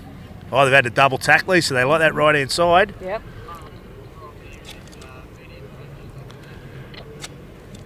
And through the jibe they go. They've got to just be careful that blue boat doesn't come over, tack over and give him a bit of courage, and that's what he's done. As he made it mindful that he's gone in front of him. He's all clear. He's all clear. He's just got to get around the top of Newcastle Cruise and Yacht Club, and just as he's done it, have a look at the gust he's in, Lisa. Oh, look at this. It's a full send. What a way to finish. So the crowd's loving this at Honeysuckle. It's an Instagram fest up there. There's cameras pointing everywhere. So hopefully everyone watching at home is enjoying this awesome action brought to you by the crew from the Down Under Sail here at Lakefest. How good's this, Mark? This is exactly what we want. Like, to have this sort of breeze, look at them go. That's breed, so this makes it all worthwhile. Full send, all 4 of them in the back, going through the jibe for the last time, popping that kite through. And that is why, that's why they'll rank number 1 right there. Absolutely. That just goes to show them they're a little bit hot on this gate, so it looks like they're going to have to do possibly one more jibe. They've got an easy 50 metre, maybe 100 metre lead. Coming in towards the finish, he's just getting himself set up now. Calls the crew through, here they go for the final time. Kite goes across and pops. Don't put that mast in the water. And the Royal Yacht Club of Tasmania will be your 2021 champions. There you go. Well done to them. What about that? Well done. Fantastic. What a race. Brilliant. Well deserved. Yeah. And they are stoked. Have a look at them. Cuddles all around. The kite's up. They don't care about sails. Just running into the shore. Nice group. Got one job left, boys and girls. Pull the kite down. Bring it home safely. Pull the kite down. If they're in Sydney, they'd be jumping in the water. Let's hope they don't do that. No, there's too much in the water this week. So. Yeah. And you got Royal Sydney Yacht Squadron, who had a win in that first race of the finals. They've had a good result here to come in second. Just goose winging, just showing the diversity of these boats. Top youth team. So there you go. Absolutely. Top youth team, well picked there. And then it looks like the Newcastle Cruise and Yacht Club will be in third at this stage, bar some sort of tragedy. And the Brighton and Seacliff group, who threw the first race away, and he was absolutely devout on that. And then had a shocker at the start there, coming in last. And Lisa, he did. How's that? Just make sure that when you talk to him, you put your radio up to the microphone. Okay, sure. Crank the volume.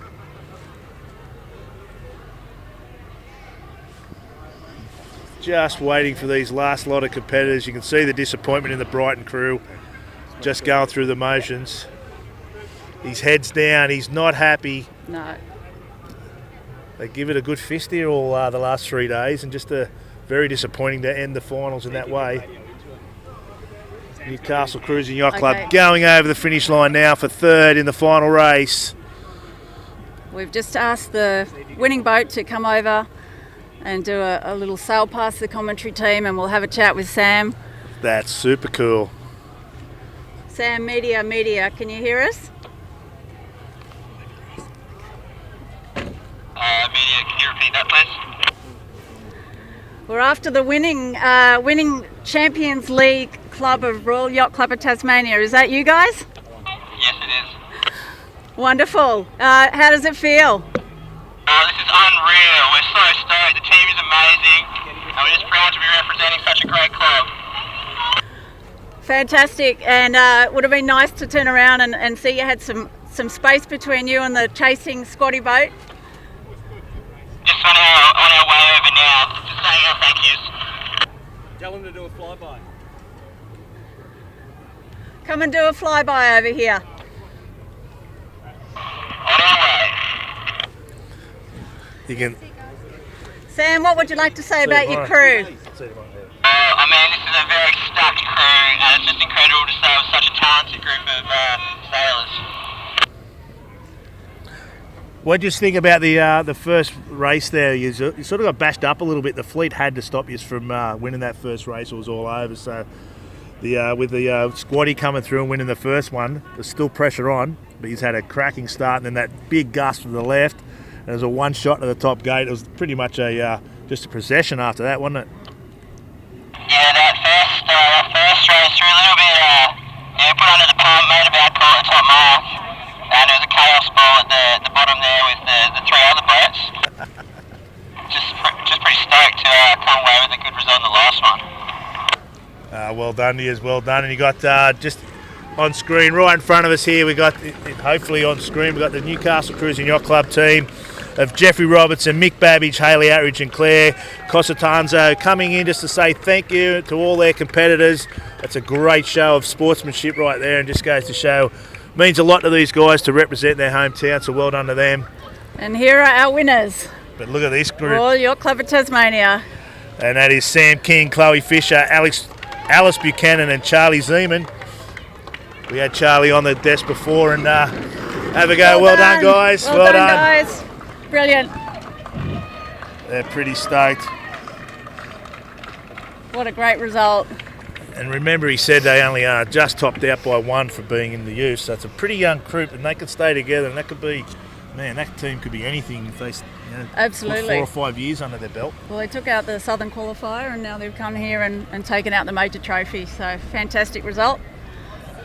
And we've got our umpires, once again, thank you to our umpires and all our people that have helped out, the mark laying officials, the RCOs, the people on the results, the guys from down under sail, and obviously you, Lisa, been here all 3 days. Thanks, Jodie. It was good to work with you. Doing your lives. We haven't worked together yet.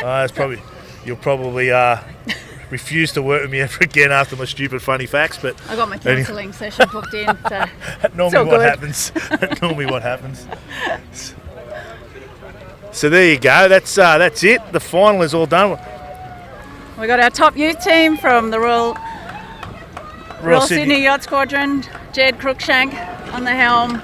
He's a happy fellow. Aidan Mansley, Brooke Wilson and Emily Kegg.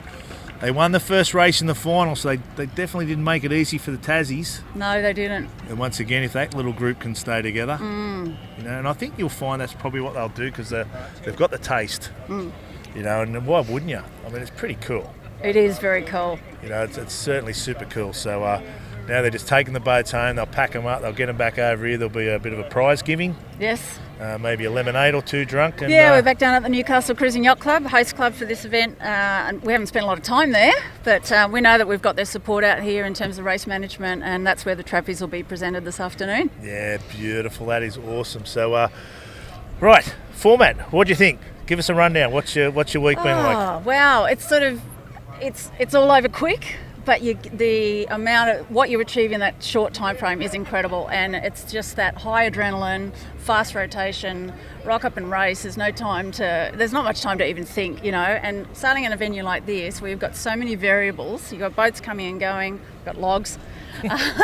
We've got grain storms happening over here. We've got tidal influence, and obviously we've had some pretty different conditions over 3 days. And the variables what makes it so interesting. You're back on the job of the editor of the Afloat magazine right now, and you've got to write a headline. What is it? Oh boy! Putting you right on the spot there. Putting me on the spot. Wow! What would you say? Really cool, really good. Yeah. Yeah, of course. Jump in. All right, that'll give me time to think. You bought us some time. This man here, ladies and gentlemen, this is the guys from Down Under Salby, Harry Fisher. Harry, mate, put on another cracking event. So what did you think of that?